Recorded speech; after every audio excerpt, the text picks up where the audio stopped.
चला आज काय बघायचं आहे आपल्याला, आपलं काय काय झालेलं आहे बघा. आता आधी मी सांगतो आपलं काय काय शिकवून झालेलं आहे, ठीक आहे.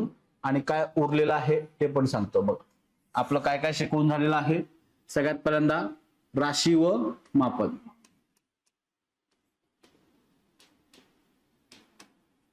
नंतर झालेला आहे किरणोत्सारिता,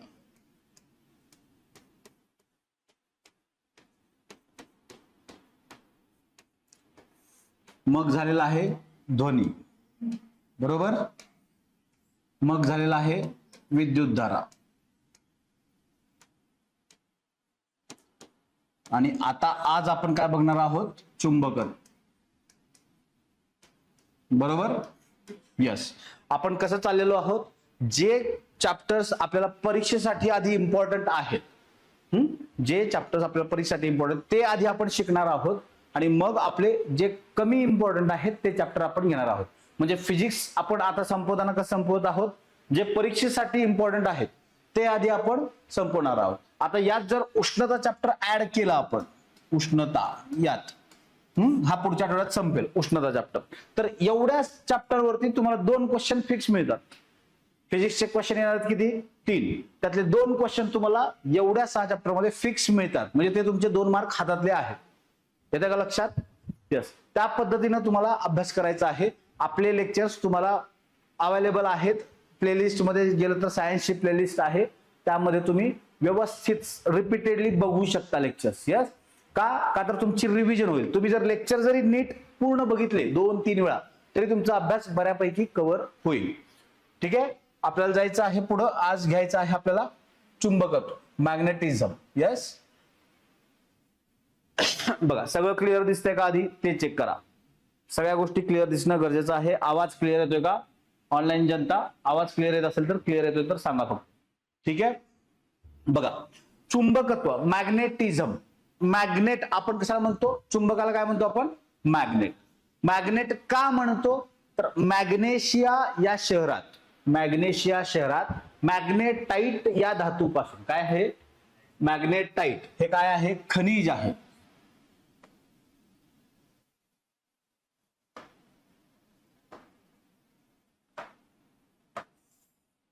ठीक आहे, बघा मॅग्नेशिया या शहरात मॅग्नेटाइट हे जे खनिज होतं त्याच्यामध्ये कोणता गुणधर्म होता, लोखंडाला किंवा धातूला आकर्षित करून घेणे, स्वतःकडे अट्रॅक्ट करण्याचा गुणधर्म हा त्या मॅग्नेटाइट या खनिजामध्ये होता. आणि त्याच्यावरूनच, त्या मॅग्नेटाइट याच्यावरूनच त्याला आपण काय म्हणतो, मॅग्नेट असं म्हणतो. काय म्हणतो, मॅग्नेट.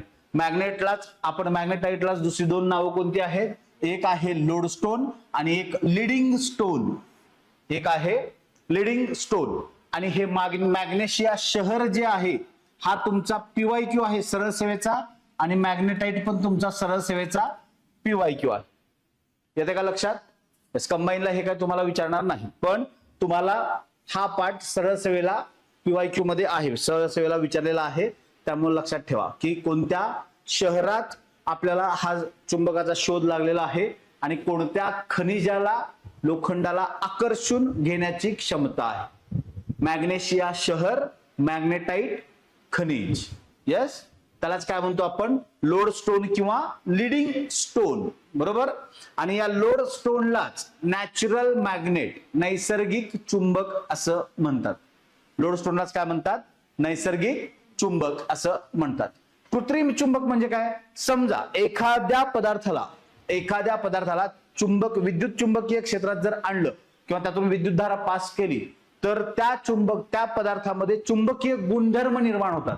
ओरिजिनली तो चुंबक आहे का, नाही, त्याच्यात विद्युतधारा वगैरे पास करून त्याच्यात मॅग्नेटिक इफेक्ट तयार करून त्यामध्ये लोखंडाच्या म्हणजे चुंबकाचे गुणधर्म त्या पदार्थांमध्ये डेव्हलप केले जातात आणि ते चुंबक म्हणून वापरले जातात. त्याला काय म्हणायचं, कृत्रिम चुंबक म्हणायचं. काय म्हणायचं त्याला, कृत्रिम चुंबक. कृत्रिम चुंबक जो एखाद्या पदार्थावरती इलेक्ट्रोमॅग्नेटिक इफेक्ट तयार करून त्यामध्ये चुंबकाचे गुणधर्म तयार करणे किंवा डेव्हलप करणे, याला म्हणतात कृत्रिम चुंबक. यस, मग चुंबक म्हणजे काय आपण सांगितलेलं आहे. चुंबक म्हणजे काय, लोखंडाला आकर्षून घेणारा पदार्थ. येते का लक्षात? मग चुंबकाचे प्रकार कोणते कोणते आहेत बघा. इथे चुंबकाचे प्रकार तुम्हाला दिलेले आहेत मी एवढेच दाखवलेत. किती? एवढे. भरपूर चुंबकाचे प्रकार आहेत. मेनली जे आपल्याला सारखे सतत आपल्या समोर येतात ते एवढेच आहेत. आणि हे त्याचे बाकीचे चुंबकाचे प्रकार वेगवेगळे आहेत. ठीक आहे. बघा, पट्टी चुंबक आपण प्रयोगशाळेत वगैरे वापरतो. पट्टी चुंबक म्हणजे काय? हे बघा, हा आहे पट्टी चुंबक. एक छोटासा बार असल्यासारखं असतं, चौकोनी आयताकृती आकाराचं छोटासा बार असल्यासारखं तो असतो, त्याला म्हणायचं पट्टी चुंबक. ठीक आहे. हे तुम्हाला परीक्षेत काही विचारणार नाहीत. या स्लाइड मधलं तुम्हाला परीक्षेत काही विचारणार नाहीत कंबाईन दिलं तरी. सरळ सेवेला फक्त हा तुमचा PYQ आहे. ठीक आहे. बाकीचं तुम्हाला काही विचारणार नाही. त्यामुळं इथं काय टेन्शन घेऊ नका. हे सगळं लक्षात राहील का आणि राहिलंच पाहिजे का? अजिबात नाही. ठीक आहे. मग त्याच्यानंतर काय आहे? चकती चुंबक, डिस्क मॅग्नेट. ठीक आहे. ही डिस्क टाईप एक असतो, त्याला आपण म्हणतो चकती चुंबक. डिस्क मॅग्नेट आपण तुम्ही कुठं बघता सांगा बरं? तुमच्या यूज मध्ये तुम्ही डिस्क मॅग्नेट बघितलेलं आहे, घरातच बघितलेलं असेल. जर तुमच्या घरात साऊंड बॉक्स वगैरे काही असेल, त्या साऊंडच्या माग जो भाग असतो ना गोलाकार, हा असा गोलाकार भाग असतो माग आणि असा साऊंड असतो, बरोबर आहे? यामध्ये तुम्हाला मॅग्नेट आढळेल साऊंड मध्ये, त्याला म्हणायचं डिस्क मॅग्नेट किंवा चकती चुंबक. नालाकृती चुंबक हे आहे तुमचं नालाकृती चुंबक. नाल म्हणजे काय? घोड्याच्या पायाला जे आपण मारतो यू आकाराचा लोखंडाचा भाग, त्याला म्हणतो नाल. त्याच्यासारखं आकारासारखं असतं हॉर्स शू. नाल म्हणजे काय? Horse shoe. घोड्याच्या नालासारखं त्याचा आकार असतो म्हणून त्याला म्हणतात नालाकृती चुंबक. आपल्याला शाळेच्या प्रयोगशाळेमध्ये तुम्ही जर बघितलं असेल तर सगळ्यात पहिल्यांदा हे सांगतात लोखंड कसं आकर्षून घेतलं जातं चुंबकाकडं. हे प्रयोग तुम्हाला याच्यातून किंवा या बार मॅग्नेट मधून करून दाखवला जातो. त्यामुळे प्रयोगशाळेत तुम्ही शाळेत कॉलेजमध्ये बघितलं असेल तर आठवा. ठीक आहे. त्याच्यानंतर आहे तुमचं काय आहे? निडल. निडल म्हणजे काय? तुम्ही निडल कुठं बघता? तुमच्या होरोस्कोप मध्ये किंवा तुमचे जे कंपास असतो, compass, horoscope in the sense की कंपास. कंपास ज्यावेळी आपण ओपन करतो त्यावेळी तुम्हाला अशा पद्धतीचे निडल त्यात दिसतात. यस. निडल म्हणजे सुईसारख्या असतात आकाराचे असतात, दोन्ही टोक निमुळते असतात, मधला भाग मोठा असतो, त्याला म्हणतात तुमचं मॅग्नेटिक निडल. ठीक आहे. हे बाकीचे प्रकार आहेत, हे आपल्याला लागत नाहीत, म्हणजे हे पण लागत नाहीत ऍक्च्युअली परीक्षेला. फक्त मॅग्नेट बद्दलची बेसिक माहिती आपल्याला असावी म्हणून मी तुम्हाला हे सांगतो. म्हणूनच मी तेवढ्या फास्ट मध्ये तुम्हाला ते सांगितलेलं आहे. येते का लक्षात? यस. ऑनलाईन जनता बघा. मग चुंबकाचे गुणधर्म, आता हे महत्वाचं बरं का, तुम्हाला ह्याच्यावरती प्रश्न असतात त्यामुळे लक्षात ठेवा. आता हे लक्षात ठेवायचं काम चालू का. ठीक आहे.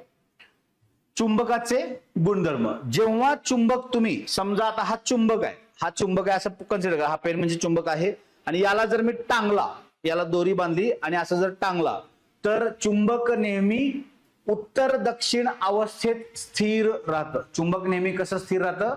उत्तर दक्षिण अवस्थेत स्थिर राहतं. दक्षिण उत्तर, उत्तर दक्षिण काही म्हणा. मोकळ्या टांगल्याचे चुंबक नेहमी कोणत्या स्थितीत स्थिर राहतं? दक्षिणोत्तर. येते का लक्षात? का ते नंतर सांगतो तुम्हाला. त्यात पुढे येणार आहे तो एक्सप्लेनेशनला पार्ट की ते दक्षिणोत्तरच स्थिर का राहतं. यस. नेक्स्ट.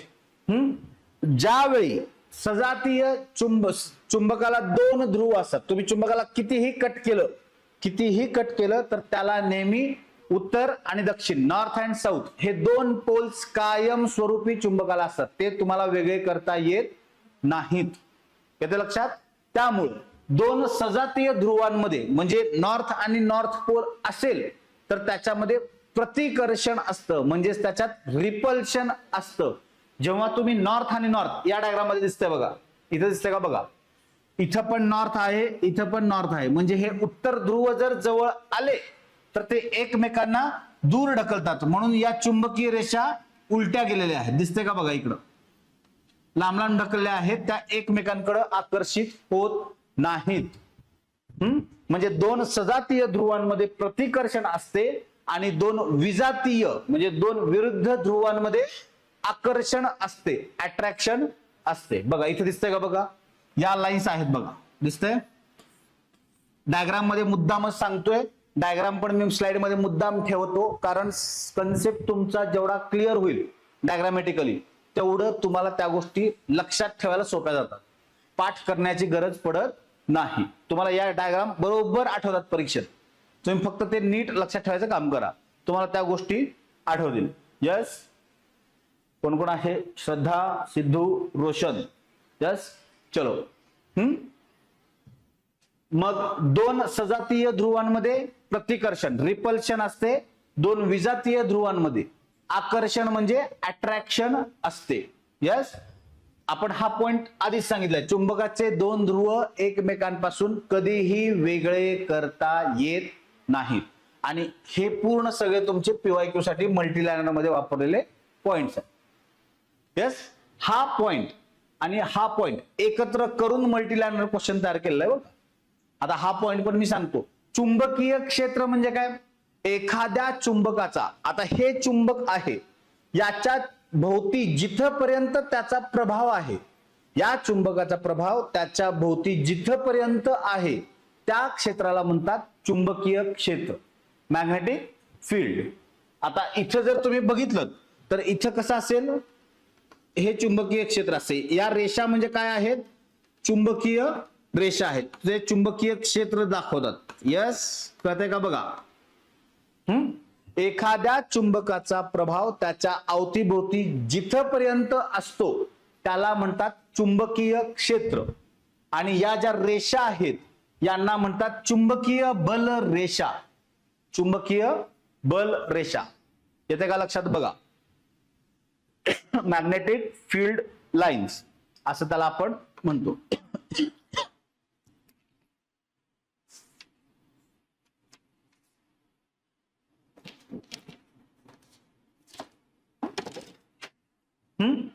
याला आपण काय म्हणतो? चुंबकीय बल रेषा. आता नीट जर ही डायग्राम तुम्ही बघितलीत, ही डायग्राम नीट बघितलीत, पुढे गेला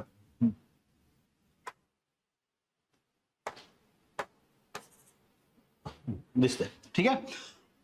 या चुंबकीय बल रेषांची सुरुवात बघा. आता हे पॉइंट नीट लक्षात ठेवायचे, हे पॉइंट मल्टीलायनर मध्ये विचारले जाऊ शकतात. चुंबकीय बल रेषांची सुरुवात नेहमी उत्तर ध्रुवाला होते. कुठं होते? उत्तर ध्रुवाला. तुम्हाला इथं एरो दिसतोय का? बघा, हा असा. मुद्दाम मी लाईट पेन वापरलेला आहे त्या काळ्या ह्याच्यात तुम्हाला दिसावं म्हणून.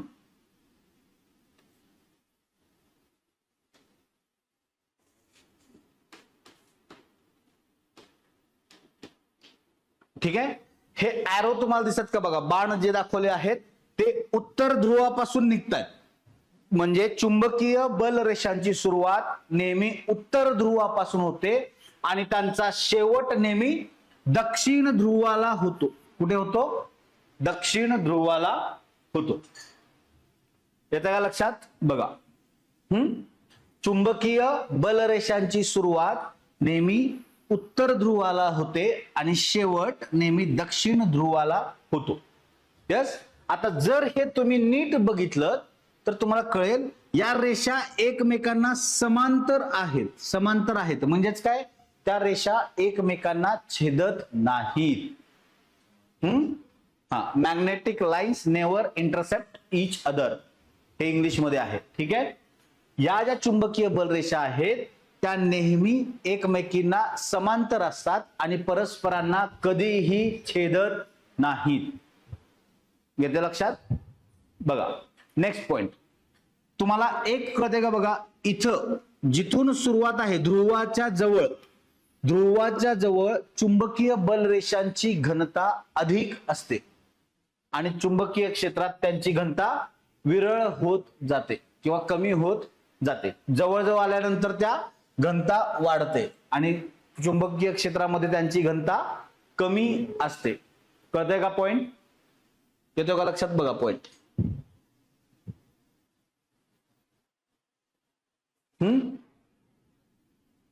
हा पॉइंट येतोय का लक्षात? पहिल्यांदा काय सांगितलं आपण? बघा, सुरुवात कुठून झालेली आहे? इथं उत्तर ध्रुवापासून, बरोबर आहे. शेवट कुठे झालेला आहे? दक्षिण ध्रुवाकडे झालेला आहे, बरोबर. या एकमेकींना कधीही छेदत नाहीत. त्या नेहमी परस्पर असतात. ध्रुवाजवळ चुंबकीय बल रेषांची घनता अधिक असते आणि चुंबकीय क्षेत्रामध्ये त्यांची घनता कमी असते. यस, कळतोय पॉइंट?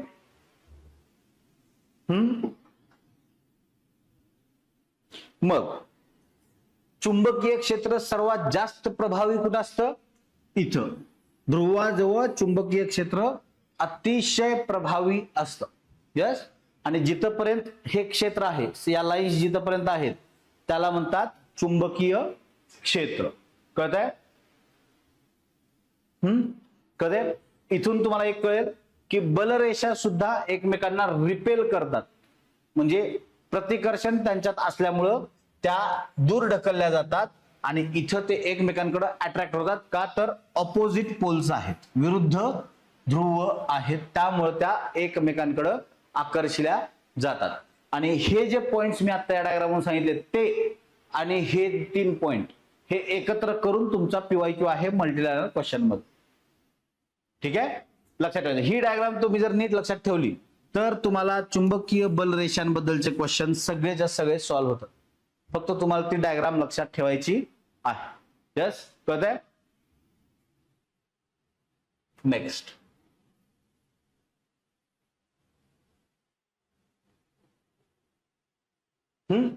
परमनंट मॅग्नेट, कायम चुंबक म्हणजे काय आहे बघा.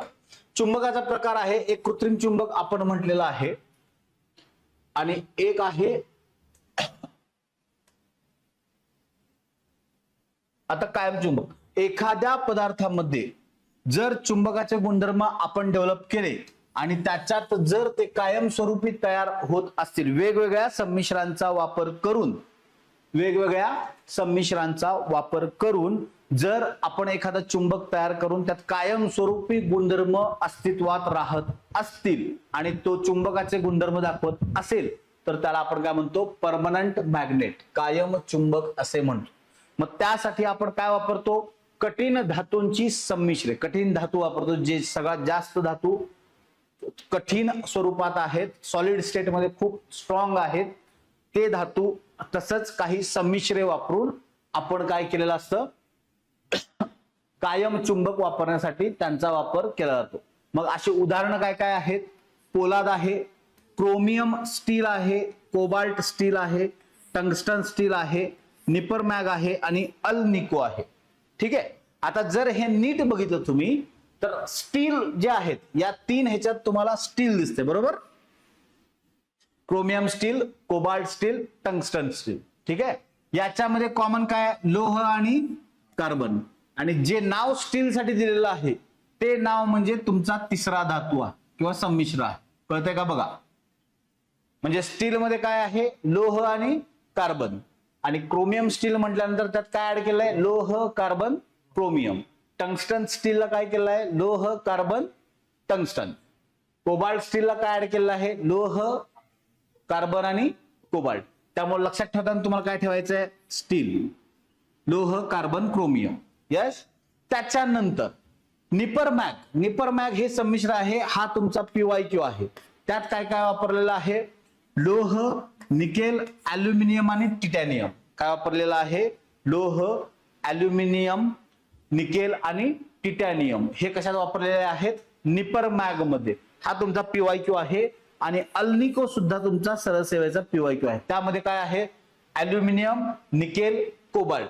आता तुम्ही जर हे नीट पहिले शब्द बघितले, अल्निको, तुम्हाला हे सगळं लक्षात ठेवायची गरज नाही. अल्निको मध्ये काय काय आहे? Aluminium, nickel, cobalt. अल्निको प्रत्येक अक्षराचं इनिशियल घेऊन, इंग्लिश मधले इनिशियल घेऊन, अल्युमिनियमचं काय आहे? AL आहे, निकेलचं काय आहे? NI आहे आणि कोबाल्टचं काय आहे? CO आहे. आलं का? अल्निको. यस, अल्निको आलं का? त्यामुळं हे लक्षात ठेवताना काही गोष्टी नीट विचार करा. पाठांतर कुठं करायचं आणि कोणत्या गोष्टी लक्षात ठेवायच्या हे कळलं पाहिजे. अल्निको पाठ करावं लागणार आहे का आपल्याला? नाही. लक्षात ठेवलं की झालं. त्यात इनिशियल्स आहेत. निपर मॅग मध्ये काय आहे? लोह, निकेल, अल्युमिनियम आणि टिटॅनियम. हे तुम्हाला पाठ करावं लागेल. का तर हा तुमचा PYQ पण आहे आणि हा ऐन वेळी कन्फ्युजन देतो. ऐन वेळी तुम्हाला कन्फ्युजन देतो. त्यामुळे हा पॉइंट नीट लक्षात ठेवायचा, तुमचा PYQ पण आहे. यस. मग तुमच्या कायम चुंबकाचे उपयोग काय काय आहेत?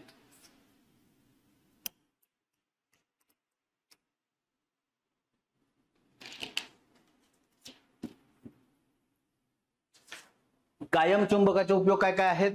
तुमच्या फ्रीजच्या डोअर मध्ये, फ्रीज ज्यावेळी तुम्ही असं झाकता त्यावेळी तो जवळ आला की असा ओढला जातो जोरात, बरोबर?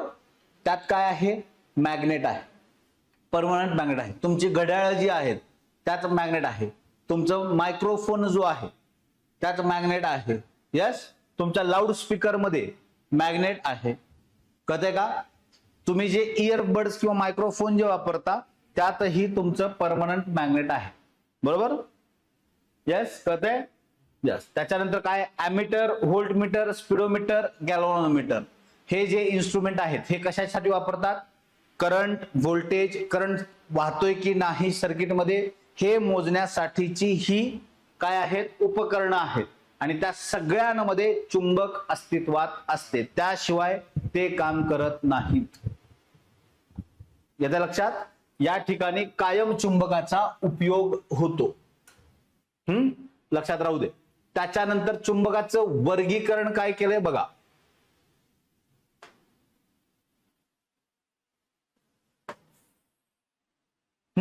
चुंबकाचं वर्गीकरण किती प्रकारात केलं आहे?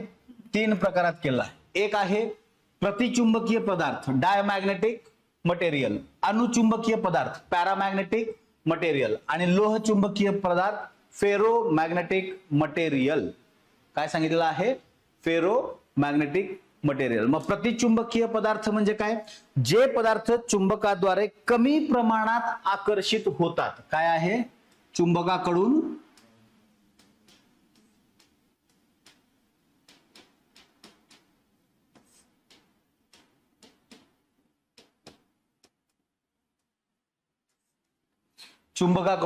कमी प्रमाणात आकर्षित होतात, त्यांना काय म्हणायचं?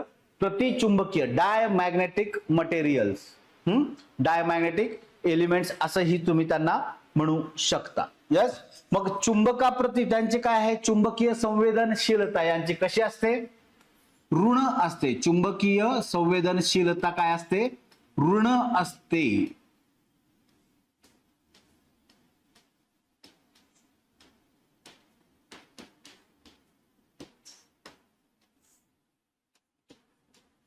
चुंबकीय संवेदनशीलता नेहमी ऋण असते, हे लक्षात ठेवायचं. आणि त्याची उदाहरणं मग लक्षात ठेवा. चांदी, शिसे, सिलिकॉन, नायट्रोजन, सोडियम क्लोराईड आहे, बिस्मथ, कॉपर, अँटीमनी, सोने, पारा, पाणी, हवा, हायड्रोजन. तुम्हाला यातलं काही नाही विचारणार. जर विचारलाच पॉइंट, आतापर्यंत इथं विचारलेला नाही आहे कधी, जर विचारला तर हे जे याचे गुणधर्म आपण देतोय त्याच्यावरती क्वेश्चन फ्रेम होईल झाला. यस, उदाहरणांवरती शक्यतो फ्रेम होणार नाही. त्यामुळे तुम्हाला जर नोट्स लिहायचे असतील तर या चुंबका म्हणजे जे आपण प्रकार सांगतोय चुंबकीय पदार्थाचे त्यामध्ये तुम्हाला ते लिहून घ्या फक्त. ठीक आहे. कमी प्रमाणात काय आहे? चुंबकाकडे आकर्षित होतात. चुंबकीय संवेदनशीलता निगेटिव्ह असते, ऋण असते.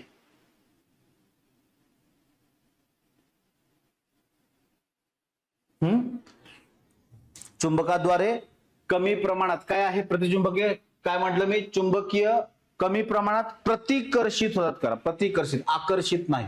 थांबा एकच मिनिट. हे प्रतिकर्षित म्हणजे रिपेल्ड होतात कमी प्रमाणात. रिपल्शन कमी असते, कमी प्रमाणात प्रतिकर्षण असते. ठीक आहे. अणुचुंबकीय पॅरामॅग्नेटिक मध्ये काय आहे? कमी प्रमाणात चुंबकाचं आकर्षण असतं, कमी प्रमाणात आकर्षण असते म्हणजे खूप कमी आकर्षित होतात. यांची चुंबकीय संवेदनशीलता पण काय आहे? निगेटिव्ह आहे.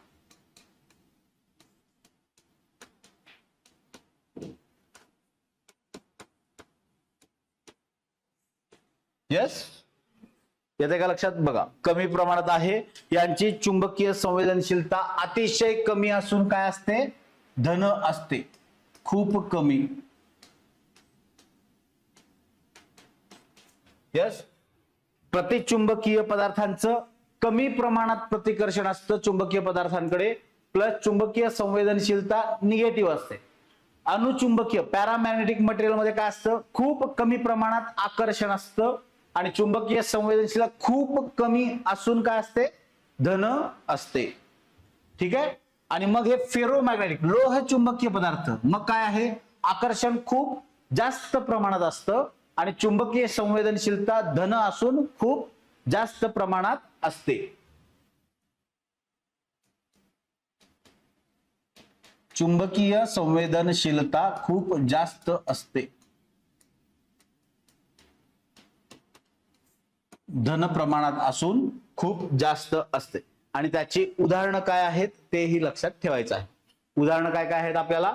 लोह, निकेल, कोबाल्ट, डायस्प्रोसियम आणि त्यांची संमिश्रे. ठीक आहे, येत्या लक्षात. बघा, प्रतिचुंबकीय पदार्थ म्हणजे काय आहे?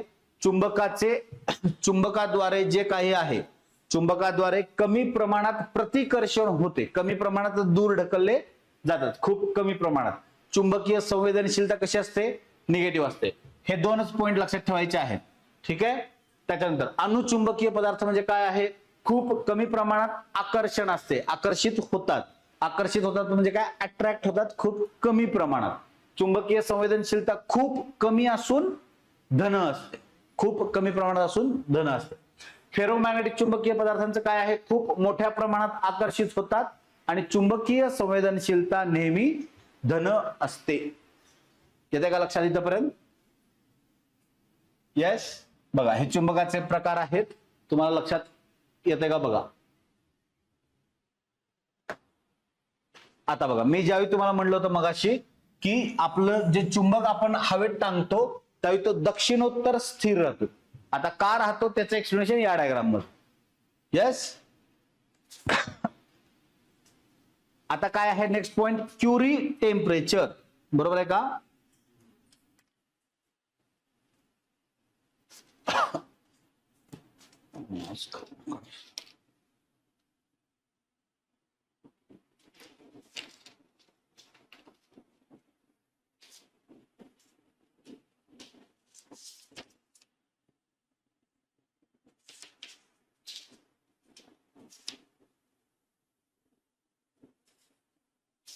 बघा, दुसरा पॉइंट महत्वाचा आहे. आता ही एक्सपेक्टेड तुम्हाला डेफिनेशन असेल. क्युरी टेम्परेचर म्हणजे काय?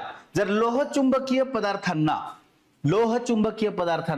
जर उष्णता दिली, लोहचुंबकीय पदार्थांना उष्णता दिली म्हणजे उष्णता वाढवली. ठीक आहे, हे वाढवलेलं मी असं करतो. ठीक आहे, लोहचुंबकीय पदार्थांना उष्णता दिली तर त्यांचे चुंबकीय गुणधर्म काय होतात? नष्ट होतात.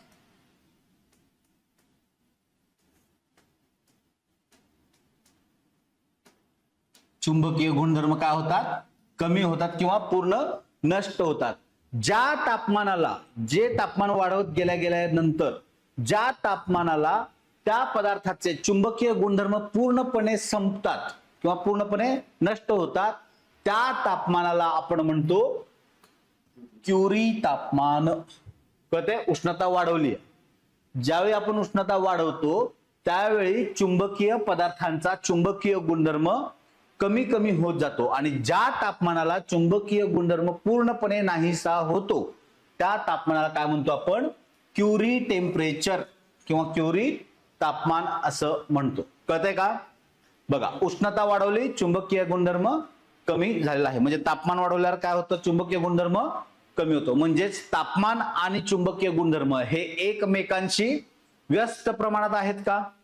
व्यस्त प्रमाण म्हणजे काय? Inversely proportional. कारण तापमान वाढवलं तर उष्णता वाढेल, उष्णता वाढली की चुंबकीय गुणधर्म कमी होतो. म्हणजेच ते व्यस्त प्रमाणात आहेत. कळतंय का? यस. ऑनलाईन जनता कळतंय का? बघा पॉइंट, हा पॉइंट नीट लक्षात ठेवा. क्युरी टेम्परेचर, क्युरी टेम्परेचर नीट लक्षात ठेवायचं आहे.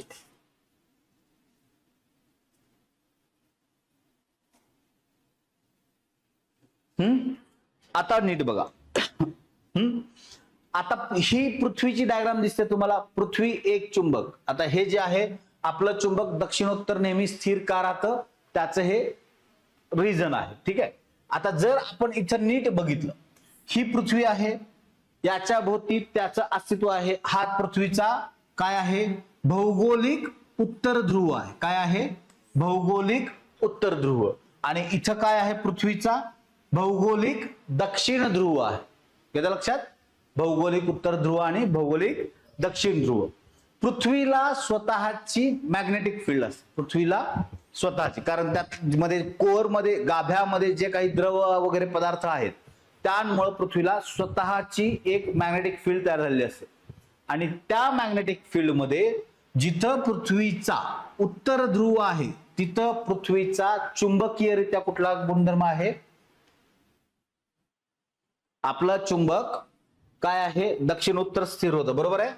उत्तर दक्षिण, उत्तर दिशा दाखवताना उत्तरेकडे स्थिर होतं, दक्षिण दिशा दाखवताना दक्षिण दिशा स्थिर होतं. म्हणजेच जिथं आपल्या पृथ्वीचा भौगोलिक उत्तर ध्रुव आहे तिकडं चुंबकाचं काय होतं? त्या चुंबकाचं दक्षिण ध्रुव आहे. आणि जिथं दक्षिण ध्रुव आहे तिथं पृथ्वीचा मॅग्नेटिक उत्तर ध्रुव आहे. त्यामुळं आपल्याला जे चुंबक दक्षिण उत्तर स्थिर दिसतं ते त्यामुळं दिसतं. हा इफेक्ट तिथं आहे. पृथ्वीचा भौगोलिक दक्षिण ध्रुव आणि उत्तर ध्रुव हा विरुद्ध त्याच्या मॅग्नेटिक फील्डशी काम करतो, म्हणून आपला चुंबक नेहमी दक्षिण उत्तर दिशेला स्थिर राहतो. हा मॅग्नेटिक पोल आहे, हा पृथ्वीचा मॅग्नेटिक पोल आहे, बरोबर आहे. हा पृथ्वीचा मॅग्नेटिक पोल काय असेल? चुंबकीय जी फील्ड आहे पृथ्वीची स्वतःची वैयक्तिक, तिथं हा भौगोलिक उत्तर ध्रुव म्हणजेच पृथ्वीचा चुंबकीय दृष्ट्या दक्षिण ध्रुव आहे. चुंबकीय दृष्ट्या म्हणतोय, भौगोलिक दृष्ट्या हा काय आहे? उत्तर ध्रुव. आणि त्या मॅग्नेटिक फील्डमुळे तिथं चुंबकीय दृष्ट्या तो काय आहे? दक्षिण ध्रुव. आणि त्यामुळेच तुम्ही चुंबक ज्यावेळी हवेत धरता त्यावेळी पृथ्वीकडं उत्तरेला तो अट्रॅक्ट होऊन स्थिर होतो. का? का तर पृथ्वीचा मॅग्नेटिक फील्ड काय आहे तिथं? दक्षिण ध्रुव. म्हणून तुमचं चुंबक उत्तर दक्षिण दिशेत स्थिर राहतं. म्हणून तुमचा चुंबक दक्षिण उत्तर दिशेला स्थिर राहतो.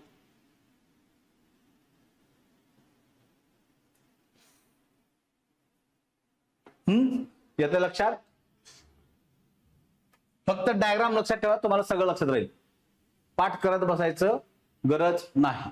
आता हे महत्वाचं आहे, इथून पुढे चॅप्टर पूर्ण महत्वाचं आहे. तुम्हाला आतापर्यंत जे आपण बघितलेलं आहे ते इंट्रोडक्शन होतं, त्यात काही एवढं विचारण्यासारखे पॉइंट नव्हते. आता इथून पुढे तुम्हाला सगळा मेन पार्ट चालू झालेला आहे या चॅप्टरचा. खरा पार्ट इथून आहे. त्यामुळे इथं जर तुम्ही लक्ष दिलं तर इथून पुढे तुमचं क्वेश्चन्स क्रिएट व्हायला चालू होतं. विद्युत धारेचा चुंबकीय परिणाम. विद्युत धारेमुळे त्या प्रवाहामध्ये, विद्युत धारा ज्यातून वाहते त्या परिपथामध्ये जी काही मॅग्नेटिक फील्ड तयार होते, विद्युत धारेमुळे तयार होणारी मॅग्नेटिक फील्ड, चुंबकीय गुणधर्म, त्याला आपण म्हणतो विद्युत धारेचा चुंबकीय गुणधर्म. शोध कुणी लावलेला आहे? ओरस्टेड या शास्त्रज्ञाने त्याचा शोध लावलेला आहे. कुणी लावलेला आहे? ओरस्टेड या शास्त्रज्ञानं त्याचा शोध लावलेला आहे.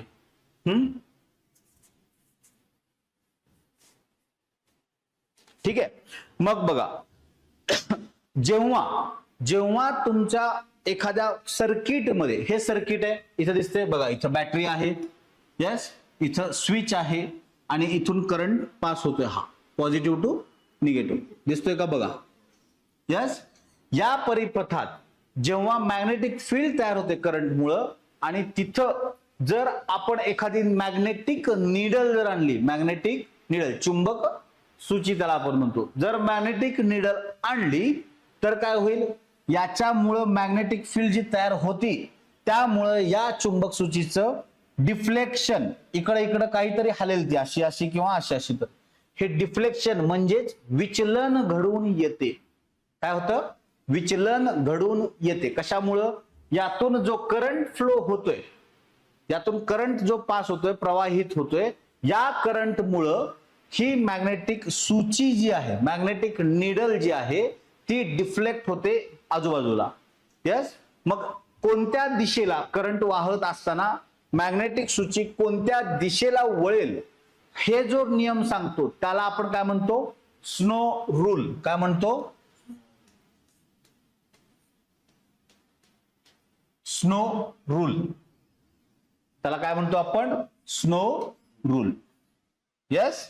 बघा, या डायग्राम मध्ये स्नो रूल तुम्हाला दाखवायचा आहे. आता काय सांगतोय नीट बघा, नीट लक्ष ठेवा काय सांगतो त्याच्याकडे. स्नो रूल मी तुम्हाला काय सांगतोय त्याच्याकडे लक्ष द्या. बघा, जर विद्युत धारा उत्तरेकडून दक्षिणेकडे वाहत असेल, म्हणजेच काय बघा, हे उत्तर दिशा आहे, इकडून इकडं बाण दिसतोय असा, उत्तरेकडून कुठं वाहतीये, दक्षिणेकडे. उत्तरेकडून दक्षिणेकडे जर तुमची विद्युतधारा वाहत असेल तर चुंबक सूचीचं जे डिफ्लेक्शन आहे, चुंबक सूची कोणत्या दिशेला सरकेल, पूर्व दिशेला सरकेल. कुठं सरकेल, पूर्व दिशेला. म्हणजे ती उत्तर दिशेला, अशी उत्तर दिशेला असेल तर ती सरकेल कुठं, पूर्व दिशेला. कळतंय का पॉइंट, दिसतोय, कळतंय सगळ्यांना. बघा काय सांगतोय मी, नीट ऐका. हा एक सर्किट आहे, हे पूर्ण एक सर्किट आहे, इलेक्ट्रिक पाथ आहे. या इलेक्ट्रिक पाथ मध्ये करंट कसा वाहतोय, उत्तरेकडून दक्षिणेकडे.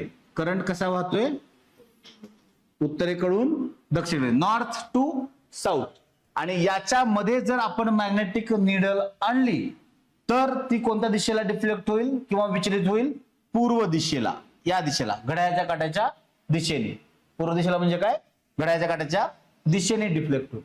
येस. आणि याच्या उलट जर तुमचं इलेक्ट्रिक करंट हा दक्षिणेकडून उत्तरेकडे वाहत असेल, बघा इथं दिसतोय का, बघा हा एरो तुम्हाला दिसत असेल, जर दक्षिणेकडून उत्तरेकडे वाहत असेल करंट, तर तुमची मॅग्नेटिक निडल कोणत्या दिशेला जाते, पश्चिमेकडे जाते, घड्याळाच्या काट्याच्या विरुद्ध दिशेने पश्चिमेकडे जाते. आता हे पाठ करत बसायचं का, नाही का, कसं लक्षात ठेवणार मग.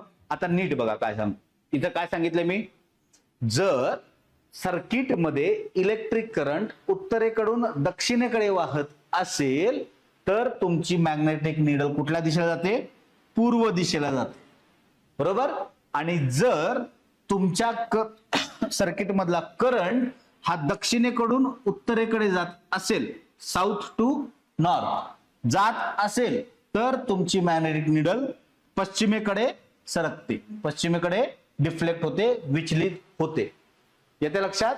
हे लक्षात ठेवण्यासाठी काय करायचं, फक्त ह्या डायग्राम मध्ये रूल कोणता आहे, स्नो रूल नावात आहे का बघा. दक्षिणेकडून उत्तरेकडे जात असताना पश्चिमेकडे डिफ्लेक्ट होते, वेस्टला डिफ्लेक्ट होते. If current direction is south to north then magnetic needle deflected to west. कळतंय का बघा, पॉइंट येतोय का लक्षात सगळ्यांना.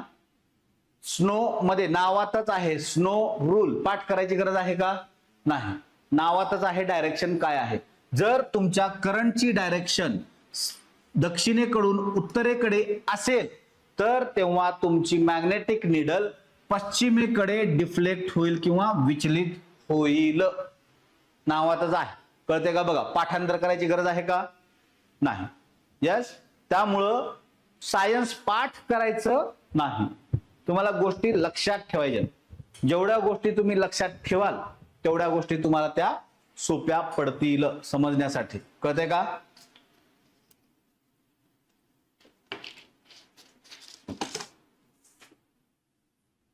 कळतंय. यस. ऑनलाईन जनता समजतात पॉइंट्स, लक्षात ठेवायचं आहे. पाठ करायची गरज आहे का, नाही. तुम्हाला नुसतं स्नो रूल, स्नोच्या नावातच तुम्हाला त्याची डायरेक्शन आहे. एक डायरेक्शन तुम्हाला कळाली, दुसरी ऑटोमॅटिक कळते. आणि हा तुमचा PYQ आहे एक, लक्षात राहू, हा तुमचा PYQ आहे. विद्युत धारेचा चुंबकीय परिणाम याचा शोध कुणी लावलेला आहे, ओरस्टेड या शास्त्रज्ञांनी लावलेला आहे.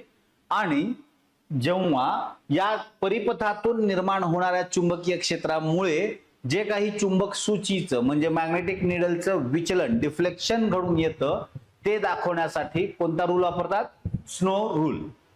येतं लक्षात, स्नो रूल. मग त्याच्या डायरेक्शन कशा लक्षात ठेवायच्या, जर तो करंट मधून, परिपथातून, सर्किट मधून वाहणारा करंटची दिशा ही दक्षिणेकडून उत्तरेकडे असेल तर चुंबक सूची कोणत्या दिशेला डिफ्लेक्ट होईल, पश्चिमेकडे. या नावातच आहे, स्नो या नावातच तो अख्खा रूल आहे. त्यामुळे ते लक्षात ठेवा. यस. सिद्धू, रोशन, श्रद्धा, युवी, कळतंय.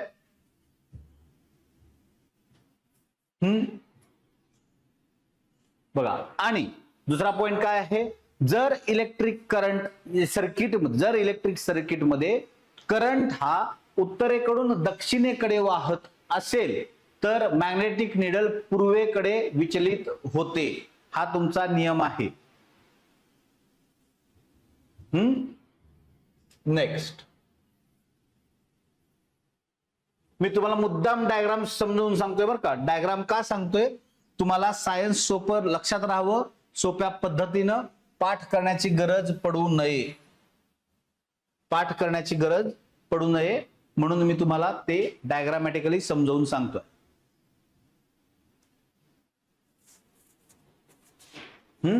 आता बघा, वाहकातील विद्युतधारेमुळे एखाद्या सरळ वाहकात निर्माण होणारे चुंबकीय क्षेत्र. आता काय सांगितलं आहे, ही पूर्ण तुमची काय आहे, इलेक्ट्रिक सर्किट आहे. दिसतंय, इलेक्ट्रिक सर्किट. आता इथं बॅटरी आहे, हे पॉझिटिव्ह आहे, हे निगेटिव्ह आहे. इथं अॅमीटर जोडलेला आहे. यस, इकडून करंट चालू आहे, करंट इकडून आहे. इथं तुमचा रेजिस्टन्स आहे जो कमी जास्त होतोय, हा तुमचा रेजिस्टन्स आहे, कळतंय. आणि इथं काय आहे, तुमचं स्विच आहे, की आहे. यस, हे तुम्हाला लक्षात राहावं म्हणून, म्हणजे डायग्राम काय आहे ती लक्षात राहावी म्हणून ही डायग्राम अशी आहे. काय आहे ते मी तुम्हाला सांगतो, लगेच कन्फ्युज होऊ नका. डायग्राम बघितली की आपल्याला कन्फ्युजन येतं, हे असलं कधी लक्षात ठेवायचं. पण सगळ्यात सोपं काम काय आहे, ह्याच्यावरूनच तुम्हाला अख्खा तो कन्सेप्ट लक्षात राहील. ठीक आहे. बघा, मग आता यातून ही जी वायर आहे त्याला आपण काय म्हणतो, कंडक्टर, वाहक. बरोबर आहे. मग या कंडक्टर मधून वाहणारी विद्युतधारा, बघा या कंडक्टर मधून विद्युतधारा वाहतीये. ती विद्युतधारा एका विशिष्ट बिंदू जवळ, म्हणजेच हा बिंदू पकडा, का तर इथं डायग्राम तेवढ्यासाठीच दिलेली आहे, तुम्हाला ते एक्सप्लेन करताना लक्षात राहावं म्हणून. ठीक आहे. हा बिंदू पकडा सेंटरचा, बरोबर आहे. हा या लाईन वरती आहे का बघा, म्हणजे हा या कंडक्टर लाईन वरती आहे, बरोबर आहे.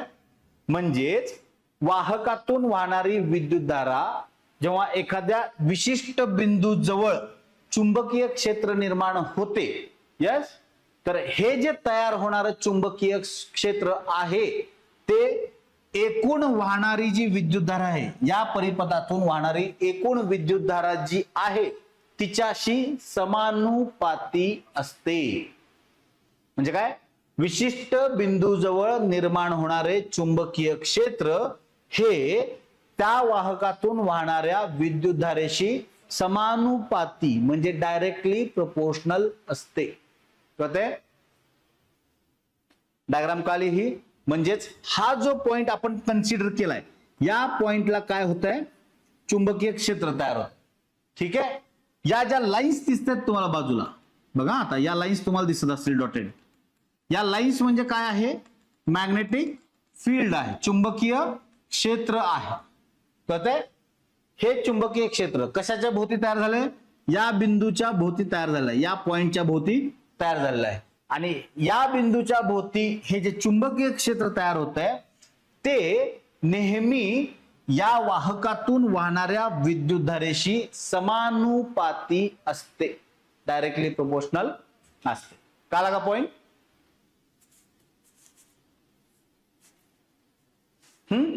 येस.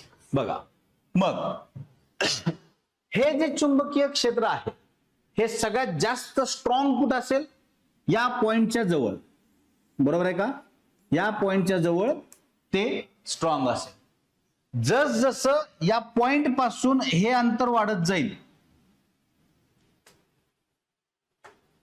या पॉइंट पासून जसजसं हे अंतर वाढत जाईल, ठीक आहे, तस तसं या चुंबकीय क्षेत्राचा प्रभाव कमी होत जाईल. कळतंय? चुंबकीय क्षेत्र या बिंदूजवळ सर्वात स्ट्रॉंग असेल, अधिक बलशाली असेल. जसजसं या चुंबकीय क्षेत्रापासून, म्हणजे या पॉइंट वरती चुंबकीय क्षेत्र तयार होते, या पॉइंट पासून जसजसं अंतर वाढेल तस तसं या चुंबकीय क्षेत्राचा प्रभाव कमी होईल. म्हणजेच त्या बिंदू भोवती होणारं चुंबकीय क्षेत्र आणि अंतर हे नेहमी व्यस्त प्रमाणात असतात, इनव्हर्सली प्रोपोर्शनल असतात. हे नेहमी व्यस्त प्रमाणात असतात. कळतोय का पॉइंट? बघा, आपल्याला हे थेरी लक्षात ठेवायचीच नाहीये. तुम्ही नुसत्या डायग्राम लक्षात ठेवा. सायन्सला तुम्हाला सायन्स पाठ करायची गरज, फिजिक्स केमिस्ट्री पाठ करायची गरज पडत नाही. खूप ठराविक पॉइंट्स आहेत जे तुम्हाला पाठ करावे लागतील. नाहीतर तुम्ही डायग्राम जर तुम्हाला कळाल्या तर तुम्हाला या पाठांतराची गरज पडत नाही. फक्त तुम्हाला डायग्राम कळणं गरजेचं. यस यस युवी, यस, थँक्यू. आपल्याला हेच करायचं आहे. कन्सेप्ट लक्षात घेऊनच तुम्हाला पुढे जायचं आहे. जर तुम्हाला कन्सेप्ट कळाल्या तर समजून जा, तुम्हाला फिजिक्स केमिस्ट्रीचे मार्क्स हातात मिळालेले आहेत. बायो तुम्ही रट्टा मारून पाठ करता माहिती आहे मला. फक्त प्रॉब्लेम येतोय कुठं? फिजिक्स आणि केमिस्ट्रीचा. का तर कन्सेप्टच माहित नाहीत. कन्सेप्ट समजून घ्या, तुम्हाला मार्क्स फिक्स मिळतील म्हणजे मिळतील, कुठेही जाणार नाहीत. यस, बघा पुन्हा एकदा पाहिजे असेल तर समजून सांगतो हाच पॉइंट.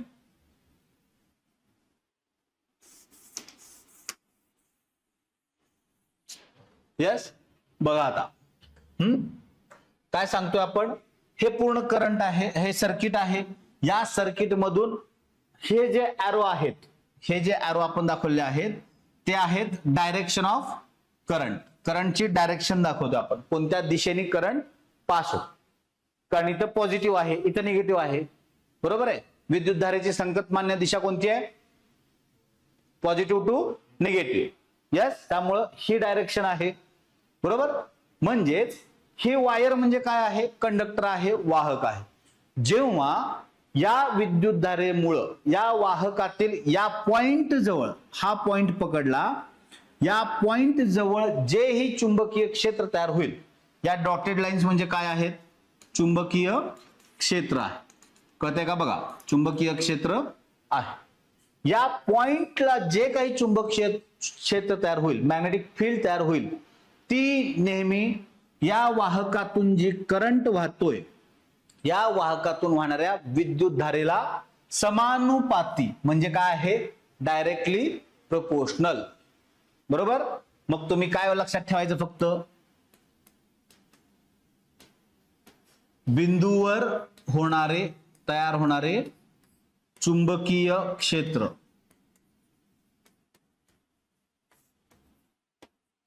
हे काय आहे? नेहमी directly proportional to the current, बरोबर आहे का? विद्युत धारा त्याला आपण म्हणतो. Magnetic field is directly proportional to the current, बरोबर. यस. आता जेव्हा या बिंदूला तुमच्या इथं चुंबकीय क्षेत्र तयार होत आहे, या बिंदूजवळ चुंबकीय क्षेत्र जेव्हा तयार होतं तेव्हा त्याची जी काही आहे त्याचा प्रभाव जो आहे तो सगळ्यात जास्त कुठं असेल? या बिंदूच्या भोवती असेल. हा बिंदू आहे, याच्या जवळ असेल. जसजसं हे अंतर वाढेल, तसतसं त्याचा प्रभाव कमी होत जातो, बरोबर आहे. म्हणजेच चुंबकीय क्षेत्र, मॅग्नेटिक फील्ड, म्हणजेच चुंबकीय क्षेत्र हे अंतराशी काय असतं? व्यस्त प्रमाणात असतं, म्हणजेच इनव्हर्सली प्रोपोर्शनल असतं. कळतंय का? बघा, चुंबकीय क्षेत्र हे या अंतराशी व्यस्त प्रमाणात बदलते. हा पॉइंट लक्षात आला असेल. चुंबकीय क्षेत्राशी व्यस्त प्रमाणात बदलते. आली का डायग्राम? बघा लक्षात.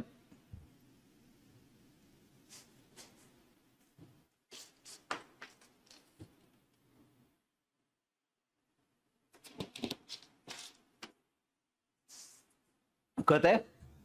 यस. बघा नेक्स्ट.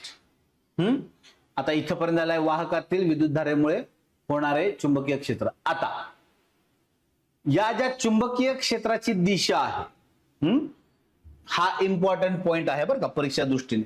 मगाशीचा, आत्ताचा आणि आता जो घेतोय तो, हा काय आहे? इम्पॉर्टंट पॉइंट आहे. हा याच्या पुढचा जो पण घेतोय तो. उजव्या हाताचा अंगठ्याचा नियम, फ्लेमिंगचा राईट हँड थंब रूल असं पण म्हणा, किंवा नाही नुसतं काय लक्षात ठेवायचं तुम्हाला? उजव्या हाताच्या अंगठ्याचा थंब रूल एवढंच लक्षात ठेवा, बाकीचं काय लक्षात ठेवणार. काय लक्षात ठेवायचं तुम्हाला, थंब रूल काय आहे. थंब रूल काय सांगतो, आपण जी मगाशी डायग्राम बघितली, विद्युत धारेमुळे एखाद्या वाहकाभोवती तयार होणारे चुंबकीय क्षेत्र जे आहे त्याची दिशा निश्चित करण्याचं काम कोण करतं, तर थंब रूल करत. ठीक आहे, बघा रूल काय सांगतोय, ही आहे तुमचं वाहक, कंडक्टर आहे.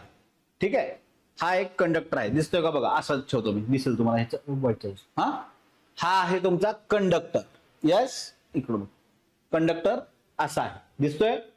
आणि याला मी काय पकडतोय बघा, ही बोट पूर्ण याच्या भोवती अशी आहेत आणि अंगठा मी असा ठेवतो, मग थम्सअप केल्यास, थम्सअप ज्यावेळी आपण दाखवतो ते. यस, थंब रूल काय, हा अंगठा जो आहे या वाहकाच्या भोवती, या वाहकाला चिटकवून ठेवलाय आणि बोट जी आहेत ती पूर्ण त्याला गुंडाळलेली आहे. यामध्ये अंगठा काय करतो, विद्युत धारेची दिशा दाखवतो, करंट कोणत्या दिशेनं वाहतोय हे दाखवायचं काम कोण करतं, अंगठा करतो, विद्युत धारेची दिशा. आणि ही जी बोट वळालेली आहेत ती ज्या दिशेने वळालेली आहेत ती दिशा काय आहे, चुंबकीय क्षेत्राची दिशा आहे. कळतंय का, अंगठा काय करतो तुमचा, विद्युत धारेची दिशा दाखवतोय आणि ही जी बोट गुंडाळलेली आहेत याच्या भोवती ती काय दाखवतात, त्या वाहकाभोवती तयार होणार चुंबकीय क्षेत्र. त्याला म्हणायचं थंब रूल, उजव्या हाताच्या अंगठ्याचा नियम, त्याला आपण काय म्हणतो, थंब रूल. यस, बघा अंगठा काय करतोय, विद्युत धारेची दिशा दाखवतो.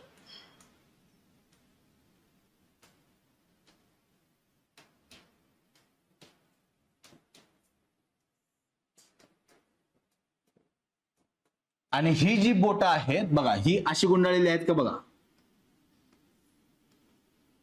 बरोबर आहे का, दिसतंय, ही अशी गुंडाळलेली आहेत. मग ही काय करतायत, चुंबकीय क्षेत्राची दिशा.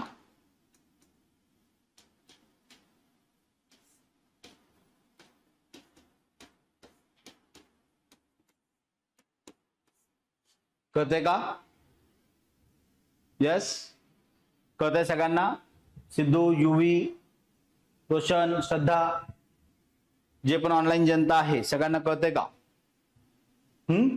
काय दाखवतंय, जेव्हा बघा हे पॉइंट नीट लक्षात ठेवा, तुम्ही जर आता समजून घेतलं तर तुम्हाला जास्त पाठांतराची रट्टा मारायची गरज पडत नाही. त्यामुळे लक्षात ठेवा की आपण काय घेतो. तुम्ही रट्टा मारायची गरज पडणार नाही, फक्त भले कन्सेप्ट समजायला थोडा वेळ लागू दे चालेल, पण कन्सेप्ट जर समजला तर ते मार्क्स तुमच्या हातातले आहेत बरं का. कारण सायन्सला जेवढं रट्टा माराल तेवढं कन्फ्युजन जास्त वाढतं आणि ते परीक्षेत बरोबर कन्फ्युजन करून विसरायला होतं. त्यामुळे कन्सेप्ट समजून घ्या.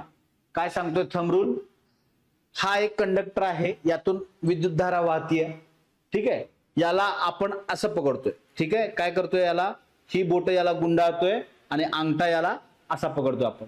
यस, तर अंगठा काय दाखवेल, तर अंगठा या वाहकातून वाहणारी विद्युतधारेची दिशा दाखवेल.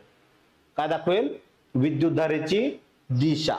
आणि ही जी बोट गुंडाळलेली आहेत ती काय दाखवतील, या वाहकाभोवती या विद्युतधारेमुळे जे काही चुंबकीय क्षेत्र निर्माण होतं त्याची दिशा दाखवायचं काम ही गुंडाळलेली बोट करतात. येतो का पॉइंट लक्षात, यस, कळतंय, क्लिअर दिसतंय ना सगळं, आय थिंक दिसत असावं, मला तर इथं क्लिअर दिसतं सगळं. यस, कळतोय का पॉइंट, बघा काय आहे, काय लक्षात ठेवायचं आहे, अंगठा काय दाखवतोय आणि ही बोट काय दाखवतात. थंब रूल कधी वापरतात, विद्युत धारेमुळं वाहकाभोवती निर्माण होणाऱ्या चुंबकीय क्षेत्राची दिशा ही निश्चित करण्यासाठी तुमचा थंब रूल आहे. कळलं, आता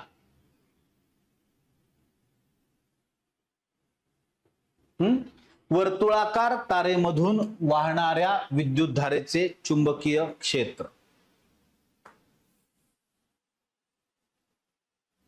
ठीक आहे, काय म्हणतोय, वर्तुळाकार तारेमधून वाहणाऱ्या विद्युतधारेचे चुंबकीय क्षेत्र.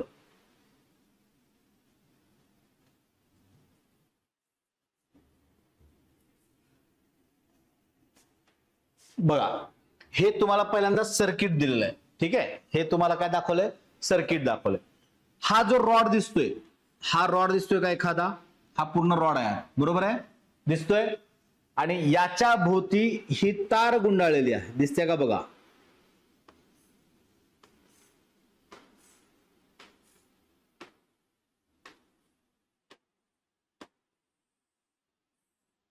ही जी तार आहे ज्यातून करंट वाहून घेऊन जाणार आहे, यस, त्या तारे, ही तार त्याला गुंडाळलेली आहे.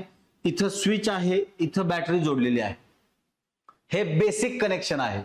जेव्हा आपण हे स्विच दाबू म्हणजे करंट चालू करू, इथं दिसतंय करंट चालू केलेलं, यस, ज्यावेळी आपण करंट चालू करू आणि यातून ज्यावेळी करंट वाहील, यातून करंट जेव्हा वाहतो किंवा करंट पास होईल, तेव्हा या रॉड मध्ये काय होईल? चुंबकीय क्षेत्र तयार होईल. या रॉड भोवती चुंबकीय क्षेत्र तयार होईल. यस, काय सांगितलंय? वर्तुळाकार तारेमधून वाहणाऱ्या विद्युतधारेचं चुंबकीय क्षेत्र. म्हणजेच इथं काय होईल? या तारेचं हे सेंटर आहे ना, रॉड, हे आडवी लाईन म्हणजे काय आलं तुमचं? सेंटर, मध्यभाग आला, बरोबर आहे तारेचा. त्या तारेच्या केंद्रभागी तयार होणारं चुंबकीय क्षेत्र जे आहे ते नेहमी या तारेमधून जी विद्युतधारा वाहील, या तारेमधून जी पण विद्युतधारा वाहते, करंट वाहतो या तारेतून, त्याच्याशी डायरेक्टली प्रोपोर्शनल, तारेतून वाहणाऱ्या विद्युतधारेशी समानुपाती.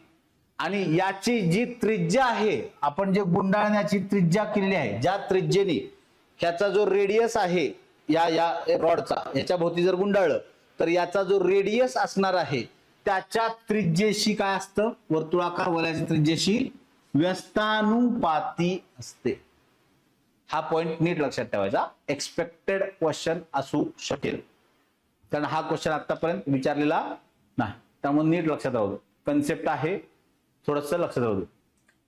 या तारेमुळं याच्या मध्यभागी जे काही चुंबकीय क्षेत्र तयार होईल ते या तारेतून वाहणाऱ्या विद्युतधारेशी समानुपाती म्हणजे डायरेक्टली प्रोपोर्शनल असेल. पण या तारा गुंडाळण्याची जी त्रिज्या आहे त्या त्रिज्येशी व्यस्तानुपाती असेल. म्हणजेच जर तुम्ही हे रॉडच्या जवळजवळ तार बांधली तर चुंबकीय क्षेत्र जास्त असेल, स्ट्रॉंग असेल, बरोबर आहे, कारण ते लागून आहे त्यामुळं. आणि जर इथून तुम्ही लांब लांब जर ते गुंडाळलं, लूज गुंडाळलं, लांब ठेवलं रेडियस, तर चुंबकीय क्षेत्राचा आकार जो आहे तो कमी होईल. कळतंय का पॉइंट?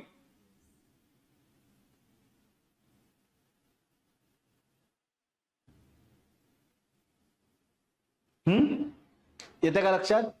बघा, जेव्हा ही जी वेटोळे घेतलेली तार आहे, या तारेतून आपण वेटोळे घेतो, बरोबर आहे. ही वेटोळे घेतलेली तार जी आहे त्या तारेमध्ये जे चुंबकीय क्षेत्र तयार होतं, काय होतं?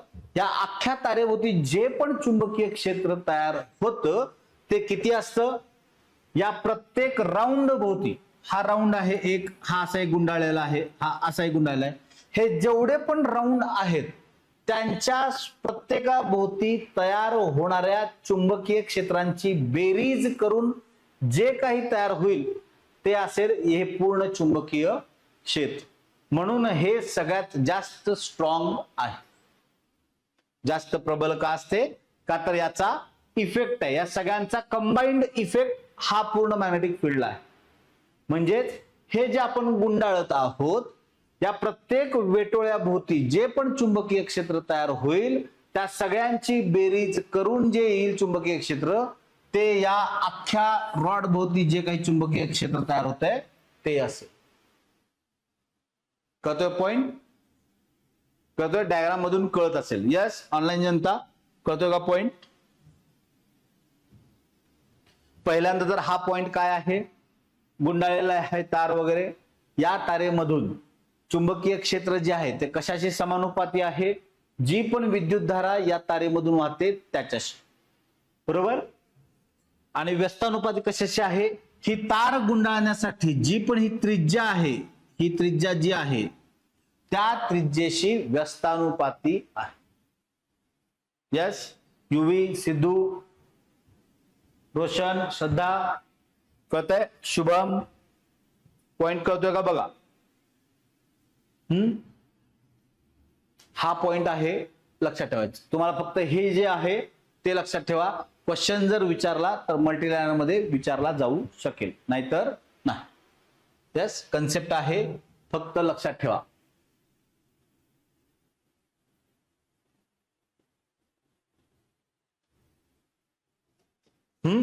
आता मगाशी आपण जे वेटोळे बघितले त्याच हे उदाहरण आहे. काय आहे, सोलेनॉइड.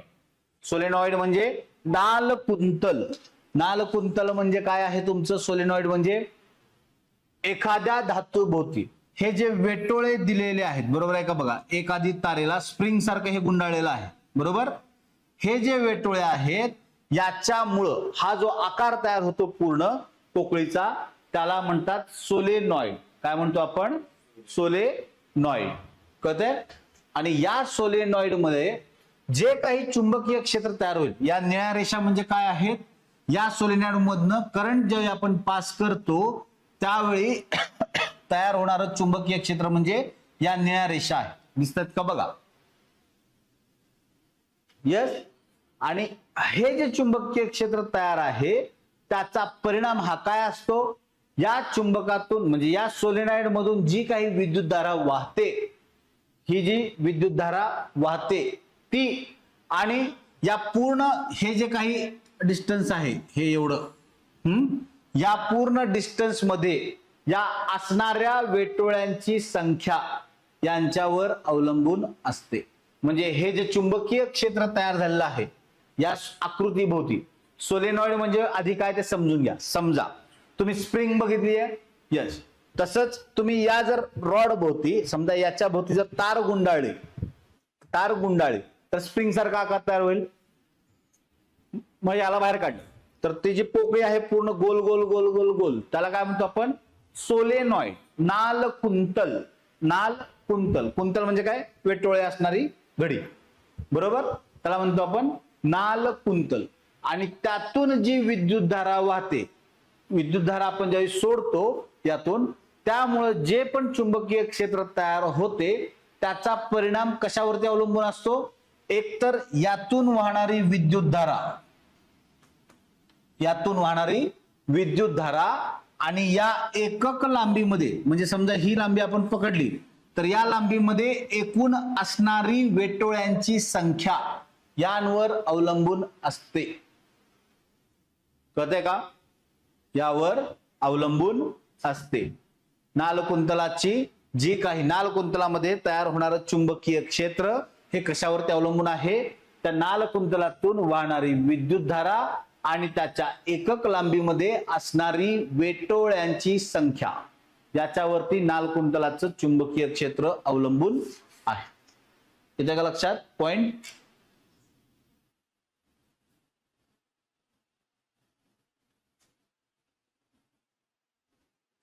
लक्षात येते का बघा.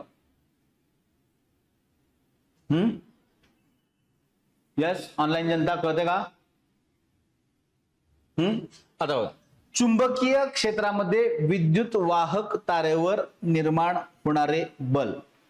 चुंबकीय क्षेत्रामध्ये जर विद्युत वाहक तार असेल, ही जी तार आहे समजा याच्या भोवती चुंबकीय क्षेत्र आहे, तर या तारेभोवती जे काही बल निर्माण होतं त्याचं एक्सप्लेनेशन सगळ्यात पर्यंत कोणी दिलेलं आहे, आंद्रे अँपियर. अँपियर या शास्त्रज्ञानं दिलेलं आहे. अँपियर या शास्त्रज्ञानं दिलेलं आहे. त्यानं काय सांगितलं आहे, ज्यावेळी विद्युत चुंबकीय क्षेत्रामध्ये वाहक तारेवर जे निर्माण होणारं बल आहे ते जेव्हा तारेवरती पास होतं तेव्हा ती तार जी आहे ती चुंबकीय क्षेत्रावरती बल निर्माण करेल. तेवढंच बल ते चुंबक देखील त्या वाहक तारेवर किंवा वाहकावरती तेवढेच बल प्रयुक्त करते, पण दिशा कशी असते?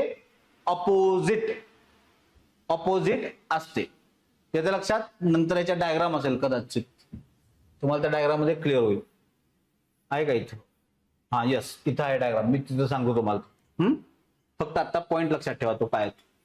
यस, बघा, चुंबकीय क्षेत्रामध्ये जे काही आपण विद्युतवाहक तारेवर निर्माण होणारा बल आहे ते कशाने एक्सप्लेन करतो आपण? म्हणजे कोणी एक्सप्लेन केलेलं आहे?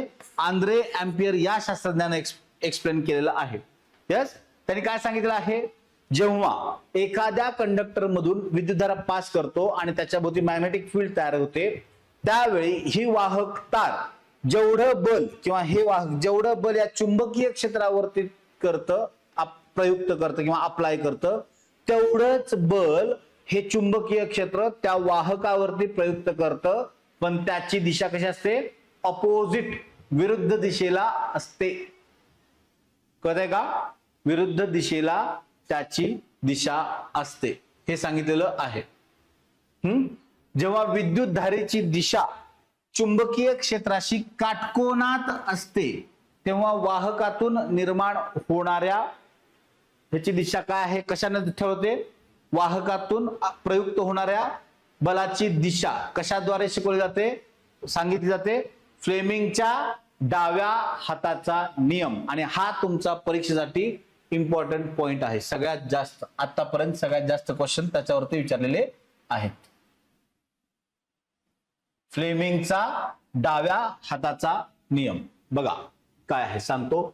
मगाशी डेफिनेशन आहे ती इथं तुम्हाला एक्सप्लेन होईल आता. काय सांगतात? आपल्या हाताच्या म्हणजे डावा हात जो आहे, ठीक आहे, डाव्या हाताची पोझिशन कशी करायची आहे? ही 3 बोट एकमेकांना परपेंडिक्युलर असतील 90 डिग्री. समोर समोर, हा तसं कळलं? म्हणजे कसं बघा, हे जे बोट आहे हे मी तुमच्याकडे केलं आहे, कॅमेऱ्याकडे केलेलं आहे, बरोबर. हे जे बोट आहे या बोटाला परपेंडिक्युलर सरळ तिकडे दाखवतोय, बरोबर. आणि अंगठा जो आहे तो वरती दाखवतो. कळतंय? ही तुमची अशी पोझिशन असेल डाव्या हाताची पाहिजे बरं का, डाव्या हाताची. ज्यावेळी तुमची ही अशी पोझिशन असेल म्हणजे एकमेकांना हे लंब आहेत, 90 डिग्री कोण करतात, ही अशी डायग्राम येईल तुमची, बरोबर आहे का? बघा 90 डिग्री कोन मध्ये, बरोबर आहे. आली का? अशी आली? कळतंय? मग हे जे एकमेकांवरती 90 डिग्री कोन येतात म्हणजे परस्परांना लंब स्थितीमध्ये असतात, त्यावेळी तुमचा अंगठा हे काय दाखवतो? चुंबकीय क्षेत्राने किंवा या वाहकाने प्रयुक्त केलेलं बल, फोर्स दाखवतो. काय दाखवतं? बल. ठीक आहे. हे जे बोट आहे ते काय दाखवतं? चुंबकीय क्षेत्राची दिशा. हे काय दाखवतं? चुंबकीय क्षेत्राची दिशा.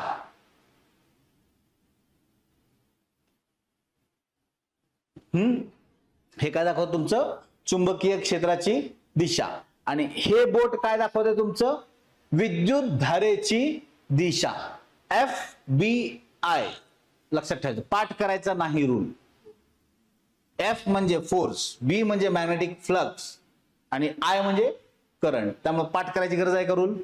नाही. आपण इतके दिवस काय केलेलं आहे? पाठांतर केलेलं आहे. कळलं का?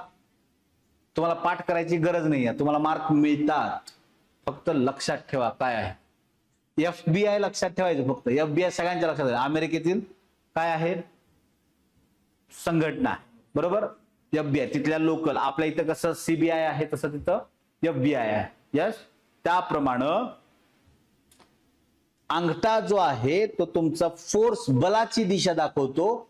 फोर्स. हे जे बोट आहे ते विद्युत चुंबकीय क्षेत्राची दिशा दाखवतं आणि हे जे बोट आहे ते विद्युत धारेची दिशा दाखवतं. FBI. वेळ लक्षात?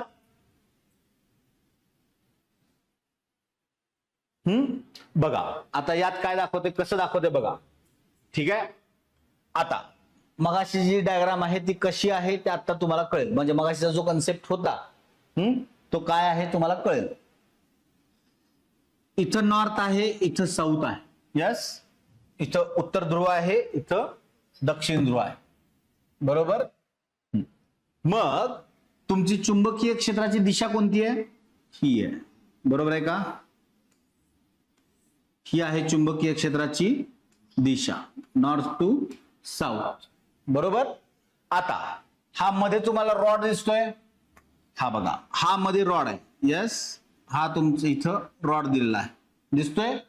मग यातून तुमचा करंट वाहतोय, आली का करंटची दिशा तुमची?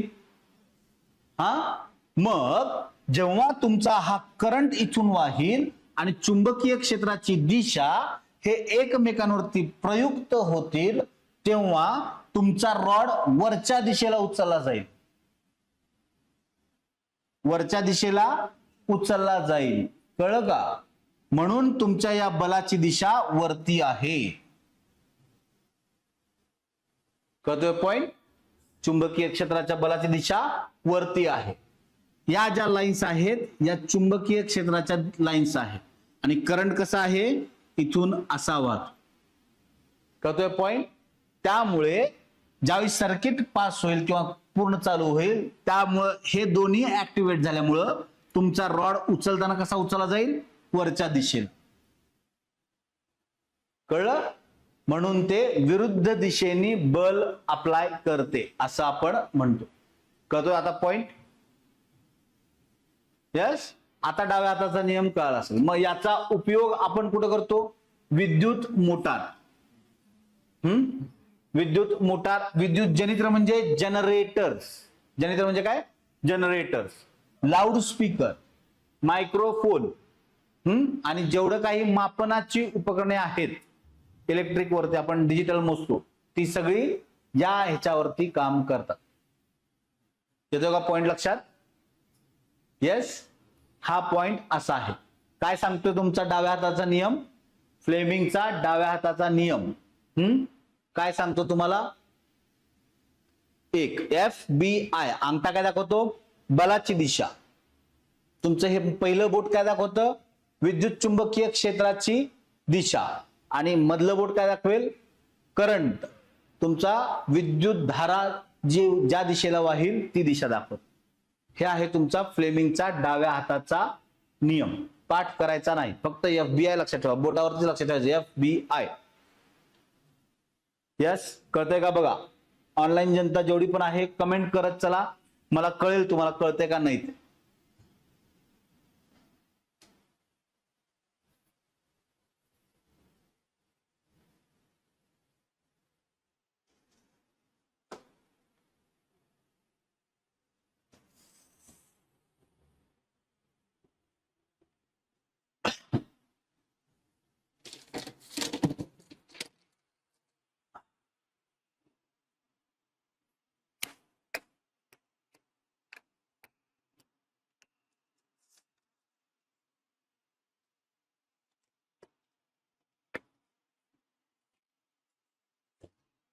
बघा, आता इथे ही कन्सेप्ट आहे महत्वाचा, त्यामुळं थोडंसं लक्ष द्या. विद्युत चुंबकीय प्रवर्तन, इलेक्ट्रोमॅग्नेटिक इंडक्शन. काय आहे? विद्युत चुंबकीय प्रवर्तन म्हणजे इलेक्ट्रोमॅग्नेटिक इंडक्शन. शोध कुणी लावलेला आहे? मायकेल फॅराडे आणि जोसेफ हेनरी. हे नीट लक्षात ठेवायचं. हे नीट लक्षात ठेवायचं. यस. कोण लावला चुंबकीय विद्युत चुंबकीय प्रवर्तनाचा शोध? मायकेल फॅराडे आणि जोसेफ हेनरी. याचा युनिट काय आहे? वेबर. याचा युनिट काय आहे? चुंबकीय प्रवाहाचा आहे बरं का, ते चुंबकीय प्रवाहाचा आहे. आणि चुंबकीय प्रवर्तनाचं याचा एकक काय आहे? बघा, हे कशाचा आहे? चुंबकीय प्रवाह. आणि हे काय आहे? चुंबकीय प्रवर्तन म्हणजेच इलेक्ट्रोमॅग्नेटिक इंडक्शन. त्याचं एकक काय आहे? Weber per metre square. त्यालाच आपण काय म्हणतो? टेस्ला. आणि हा तुमचा PYQ आहे, दोन्हीकडे कंबाईनला पण आणि सरळ सेवाला. विद्युत चुंबकीय प्रवाहाचं याचा एकक काय आहे? वेबर आहे. आणि विद्युत चुंबकीय प्रवर्तनाचं याचा एकक काय आहे?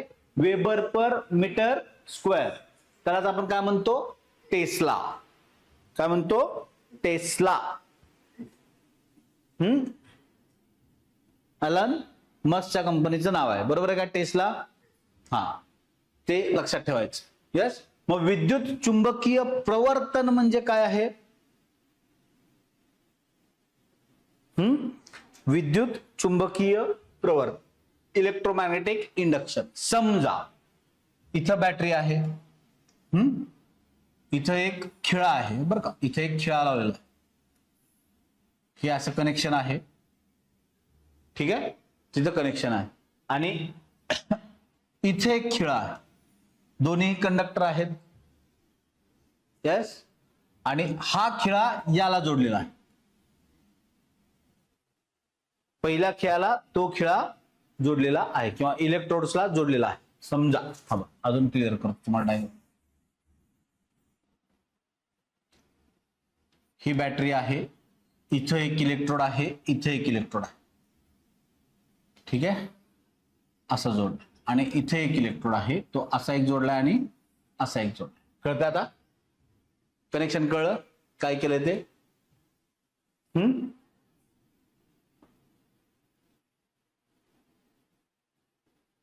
कळतंय का? हा, परत सांगू? यस. बघा काय केलेलं आहे, ही बॅटरी आहे, अजून सोपं करतो चला. इथं इलेक्ट्रोड आहेत दोन, ठीक आहे, करंट फ्लो करण्यासाठी दोन इलेक्ट्रोड आपण बाजूला काढून ठेवलेत, ठीक आहे. हे कंडक्टर आहे, याचा पॉझिटिव्ह टर्मिनल आपण कुठे जोडलेला आहे? हा इथं जोडलेला आहे, आणि याचा निगेटिव्ह टर्मिनल आपण इथं जोडलेला आहे. कळलं? यस. इथं अजून एक कंडक्टर आहे, काय आहे? अजून एक कंडक्टर आहे. यस.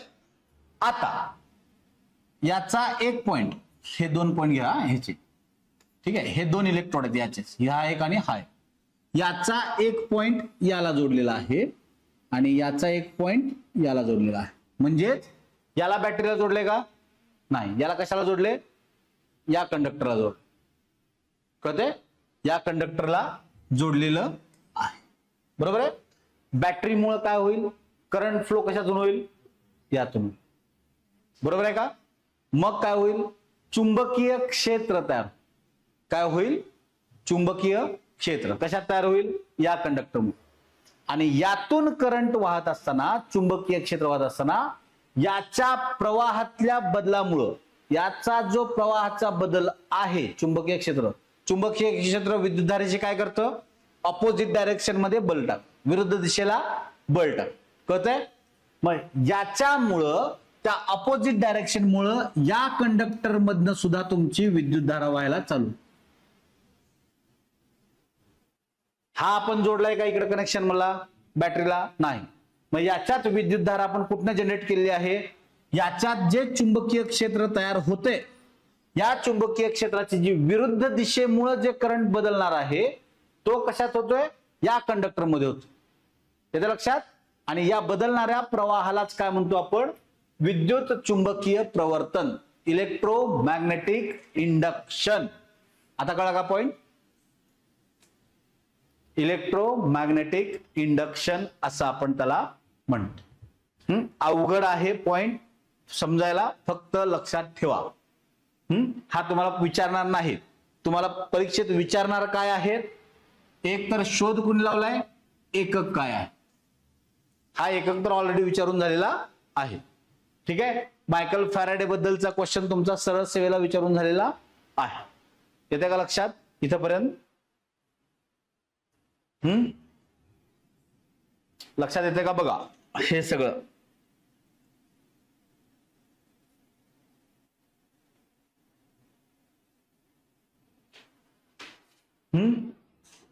हे डायग्राम कळतीये? हा पूर्ण पॉइंट कळतोय? येस. लक्षात येते का? बघा नेक्स्ट, विद्युत चुंबकीय प्रवर्तनाचे नियम. आता हे जे नियम आहेत, विद्युत चुंबकीय प्रवर्तनाचे नियम, त्यातला पहिला नियम काय आहे? बघा काय सांगितलं आहे? जेव्हा एखाद्या कॉइल मध्ये जाणाऱ्या चुंबकीय प्रवाहामध्ये, इथं यातून कॉइल मधून जाणाऱ्या चुंबकीय प्रवाहामध्ये जर बदल झाला तर कॉइल मध्ये काय होतं? इलेक्ट्रोमॅग्नेटिक फोर्स किंवा इलेक्ट्रोमोटिव्ह फोर्स आपण त्याला म्हणतो. EMF विद्युत गामक बल. काल आपण एका पॉइंट मध्ये हे बघितलेलं विद्युत गामक बल आणि मी तुम्हाला सांगितलं होतं की आज तुम्हाला ते कळेल, बरोबर आहे. आणि हे बल कशामुळे तयार होतं? इथं जी दिशा बदललेली असते, जी दिशा बदलतो चुंबकीय प्रवाह, त्यामुळं जे फोर्स तयार होतं त्याला म्हणतो आपण विद्युत गामक बल, इलेक्ट्रोमोटिव्ह फोर्स असं त्याला आपण म्हणतो. काय म्हणतो? एखाद्या कॉइल मधून जर चुंबकीय प्रवाहामध्ये, मॅग्नेटिक फ्लक्स मध्ये, चुंबकीय प्रवाहामध्ये, कॉइल मधून जाणाऱ्या चुंबकीय प्रवाहामध्ये, का तर इथून करंट पास होतो, त्या करंटमुळे त्या वाहकाभोवती चुंबकीय क्षेत्र तयार होतं आणि त्यामुळेच त्या कंडक्टर मधून मॅग्नेटिक प्रवाह किंवा चुंबकीय प्रवाह व्हायला चालू होतो. आणि त्याच्यात जर बदल झाला आणि तो जो फोर्स तयार होतो त्याला काय म्हणतो? विद्युत गामक बल, इलेक्ट्रोमोटिव्ह फोर्स असं आपण त्याला म्हणतो किंवा इलेक्ट्रोमॅग्नेटिक फोर्स त्याला आपण म्हणतो. यस. दुसरा नियम काय आहे? प्रवर्तित विद्युतगामक बलाचे परिमाण आणि कॉइल मधील चुंबकीय प्रवाहाच्या बदलाचा दर हे नेहमी समप्रमाणात असतात. म्हणजेच या कॉइल मधून जो काही चुंबकीय प्रवाह वाहतोय त्याचा दर नेहमी कशाला समानुपाती असतो? यामुळं मॅग्नेटिक फ्लक्स जे तयार होईल, जर चुंबकीय प्रवाह वाढला, जर चुंबकीय प्रवाह वाढला तर EMF काय होईल? विद्युतगामक बल वाढेल. समानुपाती आहे, बरोबर, म्हणजे डायरेक्टली प्रोपोर्शनल आहे. कळतंय? समप्रमाणात असल्यामुळे. मॅग्नेटिक फ्लक्स जर कमी असेल, म्हणजे चुंबकीय प्रवाह जर कमी असेल तर त्यातून होणारा फोर्स सुद्धा कमी असेल. येतं लक्षात? हे तुमचे दोन नियम आहेत. एक नियम काय सांगितलेला आहे? जर याच्या चुंबकीय प्रवाहामधून जर याची दिशा बदलत असेल तर तिथं काय होतं? फोर्स तयार होतो. त्याला आपण काय म्हणतो? EMF विद्युत गामक बल. म्हणजेच विद्युत चुंबकीय प्रवर्तनाचा पहिला नियम, फॅराडेचा पहिला नियम काय सांगतो? EMF ची निर्मिती सांगतो. EMF ची निर्मिती सांगतो. आणि फॅराडेचा दुसरा नियम काय सांगतो? या कॉइल मध्ये जो चुंबकीय प्रवाह वाहतोय तो आणि त्याच्यामुळे निर्माण होणार EMF यांच्यातील परस्पर संबंध दाखवायचं काम फॅराडेचा दुसरा नियम करतो. कळतंय? थोडस अवघड आहे पण लक्षात ठेवा, ह्याच्यावरती तुम्हाला जास्त क्वेश्चन विचारलेले नाहीत, ह्याच्यावरती विचारलेलेच नाही आहेत फॅराडेच्या नियमवरती. तुमचे नियम विचारलेत कुठं? इथंच बेसिक ह्याच्यात. यस. काय सांगितलं आहे?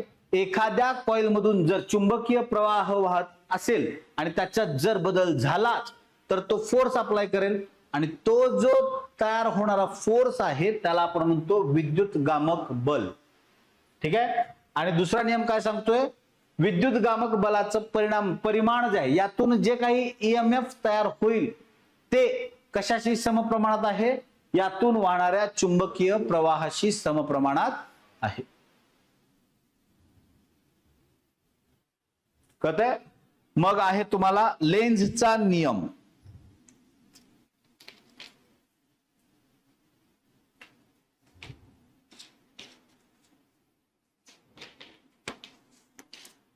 लेन्झचा नियम काय सांगतो? बघा, लेन्झचा नियम कशात सांगतो? यातून वाहणाऱ्या विद्युतधारेची जी दिशा आहे त्याची पूर्ण ती दिशा जी आहे विद्युतधारेची ते सांगण्याचं काम कोण करते? लेन्झचा नियम.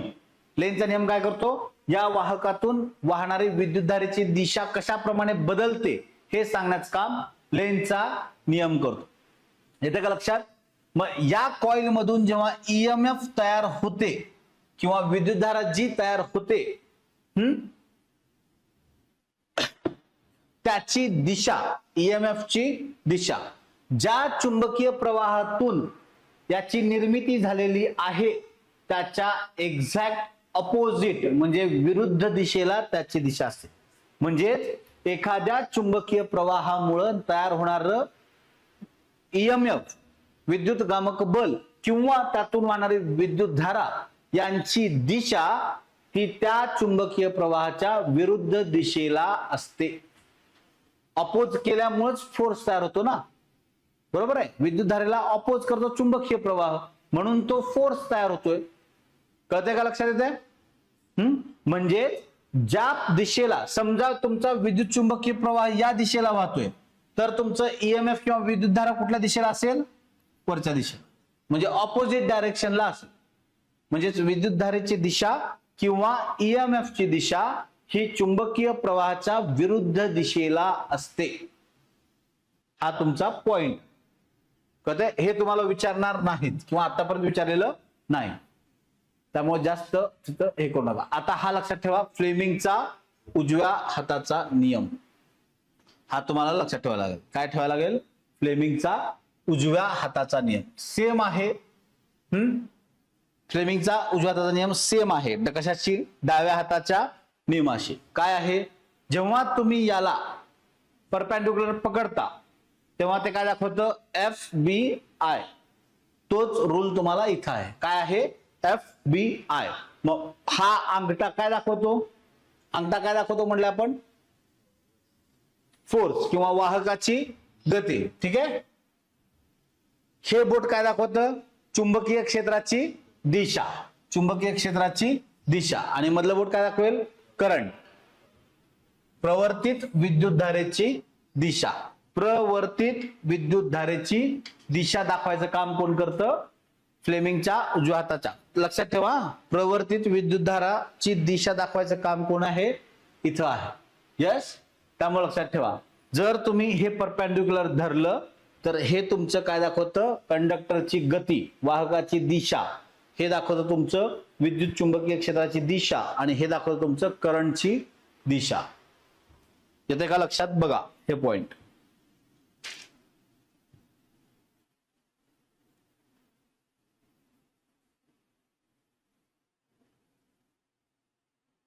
ठीक आहे. मग काय आहे तुम्हाला? एडी विद्युतधारा. एडी विद्युतधारा किंवा फोकॉल्ट विद्युतधारा. शास्त्रज्ञ कोण आहे शोध लावलेला? फोकॉल्ट. आणि हा तुमचा सरळ सेवासाठीचा PYQ आहे. एडी विद्युतधारेचा शोध कोण लावलेला आहे? फोकॉल्ट किंवा फोकॉल्टनी शोध लावलेला आहे एडी विद्युतधारेचा. यस. मग एडी विद्युतधारा म्हणजे काय?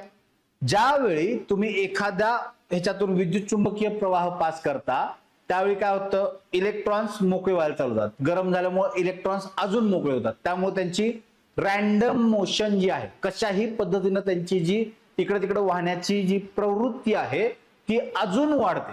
आणि जास्त इलेक्ट्रॉन मुक्त झाल्यामुळं ते एखाद्या वावटळी प्रमाणे दिसायला चालू होतात. कारण ते आतल्या आत फिरायला चालू होतात ना, आणि त्यामुळं त्यांची संख्या वाढल्यामुळं ते एखाद्या वावटळीमुळं, आपण वावटळ कशी बघतो अशी अशी फिरत जाते ना. यस. कशी पण. मग त्याप्रमाणे ते वावटळी सारखी त्याची दिशा तयार होते आणि त्यालाच म्हणतात एडी विद्युत धारा. त्यालाच काय म्हणतात? एडी विद्युत धारा असं म्हणतात. तसं का वाहतं? का तर काय होतं? चुंबकीय प्रवाहामुळं त्यातल्या इलेक्ट्रॉनवरती बल प्रयुक्त होत. कळतंय? चुंबकीय प्रवाहामुळं त्या वाहकात असणाऱ्या मुक्त इलेक्ट्रॉन्स वरती बल प्रयुक्त होत आणि ते बल प्रयुक्त झाल्यामुळंच ते एखाद्या वावटळीसारखं दिसतात. त्याला आपण म्हणतो एडी करंट, एडी विद्युतधारा असं म्हणतो. येते का लक्षात? मग याचा उपयोग कुठं होतो? इंड्युस्ड फर्नान्स म्हणजे जे झोत भट्ट्या असतात, खूप मोठ्या उष्णता देऊन धातू वितळवण्याचं काम केलं जातं, त्यामध्ये तुम्हाला एडी करंट वापरतो. यस. ज्यावेळी रेल्वेमध्ये आपण काय करतो? इलेक्ट्रिक ब्रेक्स लावतो. रेल्वेचे इलेक्ट्रिक ब्रेक्स ज्यावेळी अप्लाय करतो त्यावेळी त्यामध्ये एडी करंट तयार झाल्यामुळं तुमची रेल्वे जागेवरती थांबते. कळतंय? तुमची रेल्वे जागेवरती थांबते. महत्वाचा उपयोग आहे. त्याच्यानंतर काय आहे? तुमच्या वाहनाची गती स्पीडोमीटर मध्ये. तुम्ही स्पीडोमीटर कधी बघितले का नाही मला माहित नाही. ठीक आहे. स्पीडोमीटर म्हणजे काय? तुमचा स्पीड कळतो. बरोबर. आता डिजिटल आले. आधी कसे असायचे? काटे असायचे त्याला. बरोबर. तुम्ही जर त्याची वायर नीट बघितली तर ती तुमच्या खाली ऍक्सल जिथं असतो टायरचा त्याला टच केलेली असायची ती वायर. बरोबर आहे. तुमचा ऍक्सल ज्या गतीने फिरतोय त्या गतीमुळे त्याला एक रोटर बसवलेला असायचा, तो रोटर फिरायचा आणि त्यामुळे तुमचा काटा तो स्पीड दाखवायचा. बरोबर आहे का? यस. तिथं काय आहे? बरोबर उलट काम आहे ना ते. तुमचं टायर ज्या दिशेने फिरतोय त्याच्या उलट्या दिशेने तो रोटर फिरतोय. कळतंय का, लक्षात येते? आणि तो दिसतोय त्यामुळे तुम्हाला स्पीड दिसतोय. तिथं काय तयार होतं मग, एडी विद्युतधारेचा उपयोग तिथं आहे.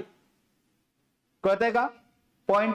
उदाहरण लक्षात ठेवा. इथं तुम्हाला काही विचारणार नाही, फक्त हा शोध कुणी लावला इथं विचारतील, बाकी काहीही विचारायचा संबंध येत नाही. येतं का पॉइंट लक्षात? बघा. यस. मग बघा, विद्युतधारेचे प्रकार. विद्युतधारेचे दोन प्रकार आहेत. एक आहे डीसी डायरेक्ट करंट आणि एक आहे अल्टरनेटिंग करंट. आपण घरात जे वापरतो, घरात आपण कुठला वापरतो? एसी करंट, अल्टरनेटिंग करंट, प्रत्यावर्ती विद्युतधारा. आणि आपण फोन मध्ये वगैरे ज्या बॅटरी यूज वापरतो त्यातून जो करंट तयार होतो तो कोणता करंट आहे? डीसी करंट, दिष्ट विद्युतधारा. यस.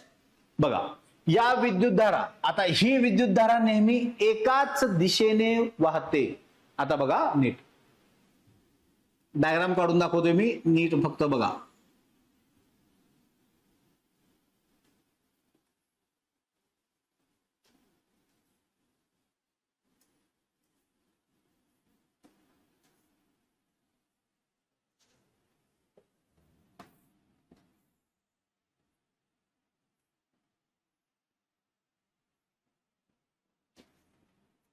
कळतंय? यस. आता जर तुम्ही ही डायग्राम नीट बघितली डीसीची, डीसी म्हणजे काय? डायरेक्ट करंट, बरोबर, दिष्ट विद्युतधारा. ही या लाईनच्या खाली आलेली दिसते का? नाही. म्हणजेच कायम धन किंवा शून्य याच्यातच आहे. निगेटिव्ह मध्ये गेली आहे का? नाही. पण त्याची दिशा बदलली का? मग नाही. त्यामुळे ती एकाच दिशेनं वरच्याच दिशेला आहे, बरोबर, पॉझिटिव्ह मध्येच. इथं जर तुम्ही बघितलं तर ही जी लाईन आहे ही विद्युतधारा पॉझिटिव्हला आधी जाते, मग पुन्हा काही काळानं निगेटिव्ह मध्ये येते, पुन्हा पॉझिटिव्ह, पुन्हा निगेटिव्ह, पुन्हा पॉझिटिव्ह, अशी वाहते. कळतंय? म्हणजे ही जी विद्युतधारा आहे ती एकाच दिशेनं वाहते, पॉझिटिव्हनी. ही दोन्हीही दिशेनं आपापली दिशा वेळोवेळी ती बदलत आहे. लक्षात येते? नंतर यात विद्युतधारेचे परिमाण आणि दिशा दोन्ही स्थिर आहे ना. परिमाण एक तर शून्य आहे नाहीतर एक आहे, आधीमध्ये काहीच नसतं त्याचं, बरोबर आहे. ते नेहमी स्थिर आहे. दिशा पण त्याची स्थिर आहे. इथं काय आहे? विद्युतधारेचं परिमाण आणि दिशा ठराविक वेळेनंतर बदलत आहे. म्हणजेच इथून हा जेवढा वेळ इथं येण्यासाठी लागतोय, आता इथून दिशा बदलली, निगेटिव्ह कडे गेलं, परिमाण बदललं त्याचं, हे निगेटिव्ह मध्ये आलं, हे पॉझिटिव्ह मध्ये आलं, तेवढ्याच टायमिंग मध्ये परत पॉझिटिव्ह मध्ये ती वाहील, पुन्हा निगेटिव्ह मध्ये वाहील. म्हणजेच याचं जे काही विद्युतधारेचं परिमाण आणि दिशा आहे ते ठराविक वेळेनंतर बदलत असते. कळते? ठराविक वेळेनंतर बदलत असते. ही विद्युतधारा घरगुती उपकरणांसाठी जास्त प्रमाणात वापरता येत नाही. का? का तर जो काही व्होल्टेज लागणार आहे, जे काही करंट आपल्याला लागणार आहे, तेवढ्या मोठ्या प्रमाणात ही विद्युतधारा करंट पास करत नाही. म्हणून आपल्याला घरगुती उपकरणांमध्ये मोठमोठ्या इस्त्री, हीटर, फ्रीज, तुम्ही कधी लावले का इस्त्री, हीटर, फ्रीज कधी डीसी करंट वरती बॅटरी लावून? नाही लावून. का? का तर तेवढा सप्लायच ते घेत नाही, उचलतच नाही. का? तर त्यांच्याकडे लागणारी जी शक्ती आहे त्यांची शक्ती ऑलरेडी जास्त आहे, त्यामुळे त्यांना पॉवर जास्त लागणार आहे. आणि ती पॉवर जास्त कुठून मिळेल? या इलेक्ट्रिक करंट मधून, अल्टरनेटिंग करंट, बरोबर आहे, प्रत्यवर्ती विद्युतधारा. म्हणून इथून तुम्हाला जी काही गरज लागणार आहे ती तिथून मिळणार नाही. म्हणून तुमच्या घरगुती उपकरणांमध्ये मोठमोठ्या अल्टरनेटिंग करंट वापरलेला असतो. मग ते कुठे कुठे आहे? इस्त्री, फ्रीज, हीटर, जे हाय कॉइल वाले हे आहेत तिथं, बरोबर. मग दिष्ट विद्युतधारेची वारंवारता शून्य असते. हा तुमचा PYQ आहे. दिष्ट विद्युतधारेची वारंवारता शून्य असते. आणि भारतामध्ये अल्टरनेटिंग करंटची विद्युतधारा किती आहे? 50 हर्ट्ज. विद्युतधारा फ्रिक्वेन्सी कशात मोजतात? हर्ट्ज या एककात मोजतात. आपण ध्वनीमध्ये सांगितलेलं आहे. मी तुम्हाला वेव्ह सांगताना सांगितलं आहे, तरंग लांबी आधी एक्सप्लेन केलेला आहे आणि मग तुम्हाला फ्रिक्वेन्सी एक्सप्लेन केलेला आहे ध्वनीमध्ये, बरोबर. म्हणजेच तुमची याची जी फ्रिक्वेन्सी आहे घरगुती वापराची अल्टरनेटिंग करंटची ती किती आहे? 50 हर्ट्ज. आणि हा पण तुमचा PYQ.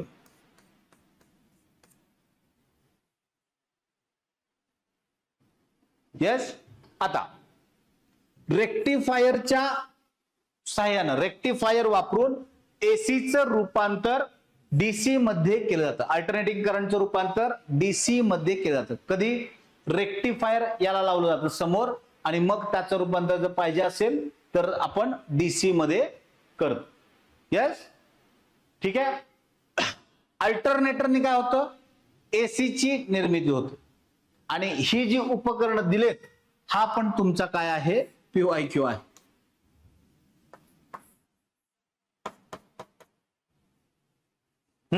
ऊर्जा निर्मिती केंद्रात एसी करंटची निर्मिती कशामुळे होते? अल्टरनेटरमुळे. आणि रेक्टिफायरमुळे काय होतं? एसीचं रूपांतर डीसी मध्ये होतं. यस, लक्षात येते? मग डीसी विद्युतधारा आपल्याला पहिल्यांदा मिळते कुठनं? बॅटरीमध्ये. बॅटरीमध्ये आपण काय केलं असतं? रासायनिक ऊर्जा म्हणजे जे काही त्यात केमिकल्स आहेत त्यामध्ये साठवलेलं असतं आणि त्याला ज्यावेळी आपण जोडतो त्यावेळी तिथून सप्लाय पास होतो. बरोबर आहे का? म्हणजेच रासायनिक ऊर्जेचं रूपांतर आपण विद्युत ऊर्जेमध्ये करतो. कशात? डीसी मध्ये. बरोबर. तुम्ही बॅटरीमध्ये काय वापरता मोबाईलच्या? लिथियम. लिथियमच्या बॅटरी असतात ना. यस, मग लिथियमच्या बॅटरी, लिथियमचं रूपांतर काय आहे? केमिकल आहे. त्या केमिकलचं रूपांतर आपण इलेक्ट्रिक करंट मध्ये करतो म्हणून तुमच्या मोबाईलमध्ये सप्लाय वाहतो. कळतंय? त्यामुळे तुमच्या मोबाईलला सगळीकडे ऊर्जा मिळते. यस, येते का लक्षात? मग या विद्युतधारेमध्ये कोणतीही घट ज्यावेळी तुम्ही लांब लांब त्याला सप्लाय पूर्ण देत असता, ज्यावेळी त्याचं वहन केलं जातं त्यावेळी त्याची कोणतीही घट होत नाही. ते लांब अंतरापर्यंत आपल्याला घेऊन जाता येते. कुठली? ही अल्टरनेटिंग विद्युतधारा. का तर याची फ्रिक्वेन्सी कशी आहे? 50 हर्ट्झ जास्त आहे. कळते? म्हणून ते आपल्याला खूप लांब प्रमाणात घेऊन जाता येतात.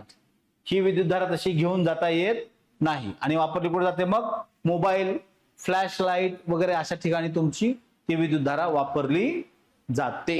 येते का लक्षात? बघा.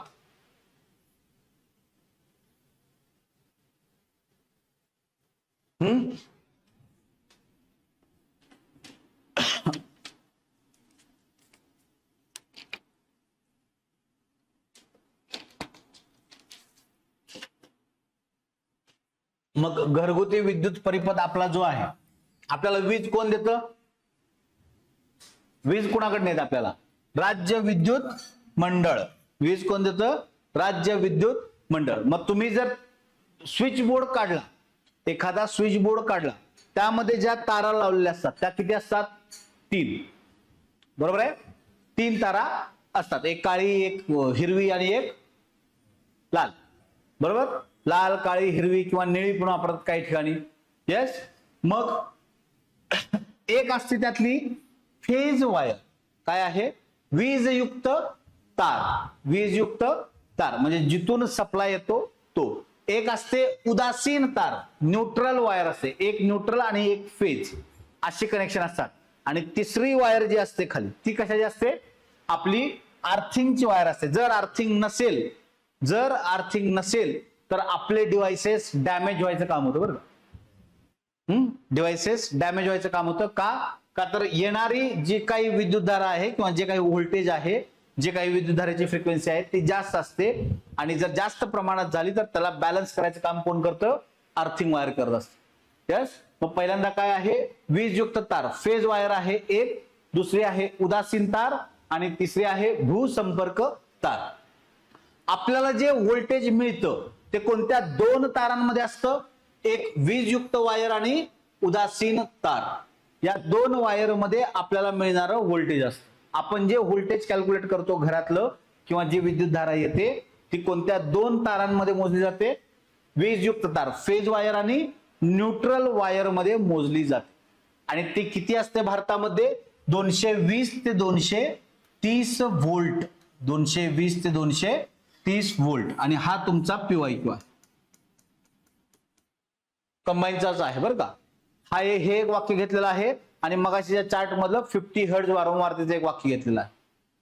येते लक्षात? हे तुमचं PYQ आहे. 220 ते 230 व्होल्ट एवढी विद्युतधारा तुमची असते. व्होल्टेज त्या तारेमध्ये आहे. यस. मग घरात आपल्याला काय केलं आहे, काल मी सांगितले, आपली घरगुती उपकरणं कोणत्या जोडणीत जोडलेली असतात, पॅरलल समांतर जोडणीत जोडलेली असतात, सिरीज मध्ये जोडत नाही. यस. मग काय होतं, त्यामुळं व्होल्टेज सगळ्यांना समान पुरवलं जातं, समान पुरवलं जातं आणि करंट सप्लाय व्यवस्थित राहतो. म्हणजे एखादं डिव्हाइस जरी बंद पडलं तरी बाकीचे डिव्हाइस चालू राहतात, म्हणून ते समांतर जोडणीत जोडलेलं आहे. आणि समांतर जोडणीत जोडल्यामुळे काय होतं, जो रोध तयार होणार आहे तो ऑटोमॅटिक काय होईल, कमी होईल, ऑटोमॅटिक कमी होईल. यस, याचं लक्षात.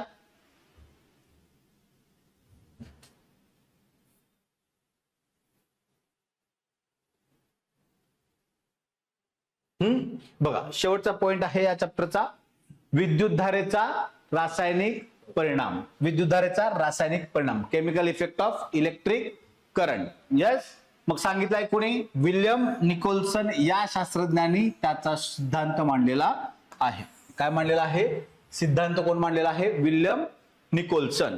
समजा पाण्यामध्ये जर दोन इलेक्ट्रोड आपण बुडवून ठेवले, पाण्यामध्ये काय केलं, इलेक्ट्रोड बुडवून ठेवलं. पाणी बनलेलं कशामुळे आहे, हायड्रोजन आणि ऑक्सिजन मुळे बनलेलं आहे, बरोबर आहे का.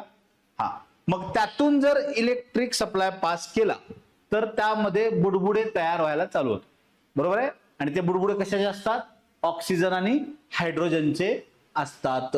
मग त्यातले ऑक्सिजनचे जे बुडबुडे आहेत ते कुठे जमा होतात, म्हणजे कुठून निघतात, धनाग्र एनोड इलेक्ट्रोड जो आहे, एनोड धनाग्र जो आहे तिथून ऑक्सिजनचे बुडबुडे निघतात आणि हायड्रोजनचे बुडबुडे कुठून निघतात, ऋणाग्र किंवा कॅथोड इलेक्ट्रोड मधून ते निघतात. ऑक्सिजनचे बुडबुडे कुठून निघतात, पॉझिटिव्ह इलेक्ट्रोड धनाग्रातून, आणि हायड्रोजनचे बुडबुडे कुठून निघतील, ऋणाग्रातून निगेटिव्ह इलेक्ट्रोड मधून निघतात. मग विद्युत अपघटन काय सांगतंय, विद्युत अपघटन काय सांगत आहे आपल्याला, विद्युत अपघटन हे सांगत आहे की जर एखाद्या इलेक्ट्रोलायटिक सोल्युशन मधून, म्हणजे विद्युत अपघटनी द्रावण, विद्युत अपघटनी द्रावण म्हणजे ज्या द्रावणातून आपण वीज पास केली किंवा करंट पास केला तर त्यातून विद्युत धारा वाहते, त्याला म्हणायचं विद्युत अपघटनी द्रावण. किंवा त्यातील आयन वेगवेगळे व्हायला चालू होतात, त्यातील आयन वेगवेगळे व्हायला चालू होतात. म्हणजेच एखाद्या विद्युत अपघटनी प्रवाहातून वीज जर प्रवाहित केली आपण तर काय होतं, त्यातील cation, positive charge, negative charge, अनायन, ठीक आहे, पॉझिटिव्ह चार्ज आणि निगेटिव्ह चार्ज हे ऑटोमॅटिक वेगळे व्हायला चालू होतात. यस, त्यातले आयन्स हे वेगळे व्हायला चालू होतात. यस. मग एक मोल इलेक्ट्रॉनच्या माध्यमातून प्रवाहित होणारी विद्युतधारा म्हणजेच काय आहे, फॅरेडे स्थिरांक. मग आपण काल बघितले, एक मोलच्या इलेक्ट्रॉन्स मधून एक फॅरेडे बरोबर किती आहे, 96,500. काल बघितलंय का आपण, 96,500 कुलोम पर मोल, बरोबर आहे का. काल मी सांगितलेलं होतं, आठवत आहे का बघा, एक फॅरेडे बरोबर 96,500 कुलोम पर मोल. तर आपण काय म्हणतो, फॅरेडे कॉन्स्टंट असं आपण म्हणतो. येते का लक्षात.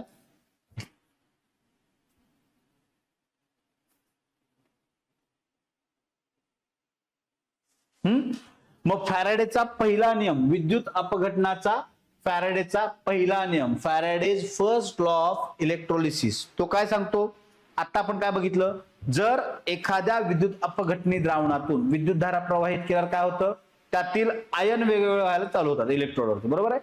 म्हणजेच त्या इलेक्ट्रोड वरती जे काही आयन्स गोळा होतील, जमा होतील, त्यांची संख्या ही त्या इलेक्ट्रोड मधून वाहणाऱ्या विद्युतधारेशी समानुपाती असते.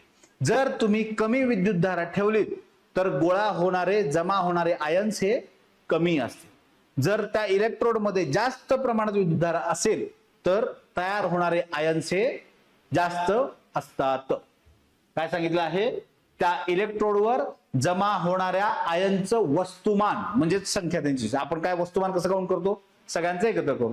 मग त्यांचं जमा होणाऱ्या आयन्सचं जे वस्तुमान आहे त्या इलेक्ट्रोडवर ते त्या विद्युतधारेशी समानुपाती असते. काय असते, समानुपाती असते. येते का लक्षात. लक्षात येते का बघा. येस. बघा, मग विद्युत अपघटनाचा दुसरा नियम काय सांगतो? इलेक्ट्रोडवर जमा होणाऱ्या पदार्थाचं वस्तुमान, इलेक्ट्रोडवर जमा होणाऱ्या पदार्थाचं वस्तुमान, म्हणजे आपण मगाशी म्हणलं तसं ऑक्सिजन एका साईडला जमा होतो आणि हायड्रोजन एका साईडला जमा. ऋणाग्रावरती काय होतं? हायड्रोजन. धनाग्रावरती काय होतं? ऑक्सिजन. बरोबर आहे. मग त्यांचं जे जमा होण्याचं वस्तुमान आहे, पदार्थाचं वस्तुमान, हे त्या पदार्थाच्या सममूल्य भारा इतके असते. कशा इतके असते? सममूल्य भारा इतके असते. येते का लक्षात? हा पॉइंट लक्षात येतोय? यस. ठीक आहे. आपला हा चॅप्टर झालाय बहुतेक. यस. ठीक आहे. हा चॅप्टर झालेला आहे आपला. आता पुढच्या आठवड्यात आपले किती चॅप्टर झालेत? 5 झालेत. बरोबर. पुढच्या आठवड्यात महत्वाचा चॅप्टर आहे उष्णता, तो कव्हर करूयात. त्याच्यावरती तुम्हाला फिक्स क्वेश्चन असतात. पाण्याचं असंगत आचरण असेल किंवा पदार्थानं शोषलेली उष्णता किंवा गमावलेली उष्णता, याच्यावरती तुम्हाला फिक्स क्वेश्चन विचारतात. किंवा न्यूटनचा शीतलनाचा नियम असेल, न्यूटन्स कूलिंग लॉ वगैरे. यस. हे काही फिक्स क्वेश्चन आहेत ज्याच्यावरती क्वेश्चन विचारले जातातच कंबाईनला. उष्णता चॅप्टर महत्वाचा आहे, त्यामुळे लक्षात राहू दे. ठीक आहे. तो आपण पुढच्या आठवड्यात चालू करूयात. आणि त्याच्यानंतर तुमचं मानवी डोळे, आरसाभिंग, गती वगैरे जे काय राहिलं, म्हणजे बहुतेक जर पॉसिबल झालं तर कदाचित पुढच्या आठवड्यात आपलं फिजिक्स संपू शकेल, जर आपण स्पीडमध्ये घेतलं तर ते. पण स्पीडमध्ये जास्त पळवणार नाही आपण. जेवढं शक्य आहे तेवढं संपवायचा प्रयत्न करूयात. नसेल तर पुढच्या आठवड्यात संपत, काय आपण जाणार नाही कुठे, आपल्या इथं संपत. बरोबर. त्यामुळे टेन्शन घेऊ नका. आपलं पुढच्या 3 लेक्चरमध्ये किंवा 4 ते 5 लेक्चरमध्ये फिजिक्स आपलं संपत. म्हणजे तुमचे 3 मार्क फिक्स होतात पुढच्या 4 ते 5 लेक्चर्स. यस. आतापर्यंतचे जेवढे लेक्चर, आतापर्यंत आपले झालेत किती लेक्चर? 6. बरोबर. अजून एक 4 ते 5 लेक्चर आपल्याला लागतील फिजिक्स संपवायला. बरोबर आहे. त्यामुळं त्याचं टेन्शन घेऊ नका. तुमचे ते 3 मार्क फिक्स होतील. फक्त नीट लेक्चर करा, नीट अभ्यास करा, तुमचे मार्क्स फिक्स होतील. ठीक आहे.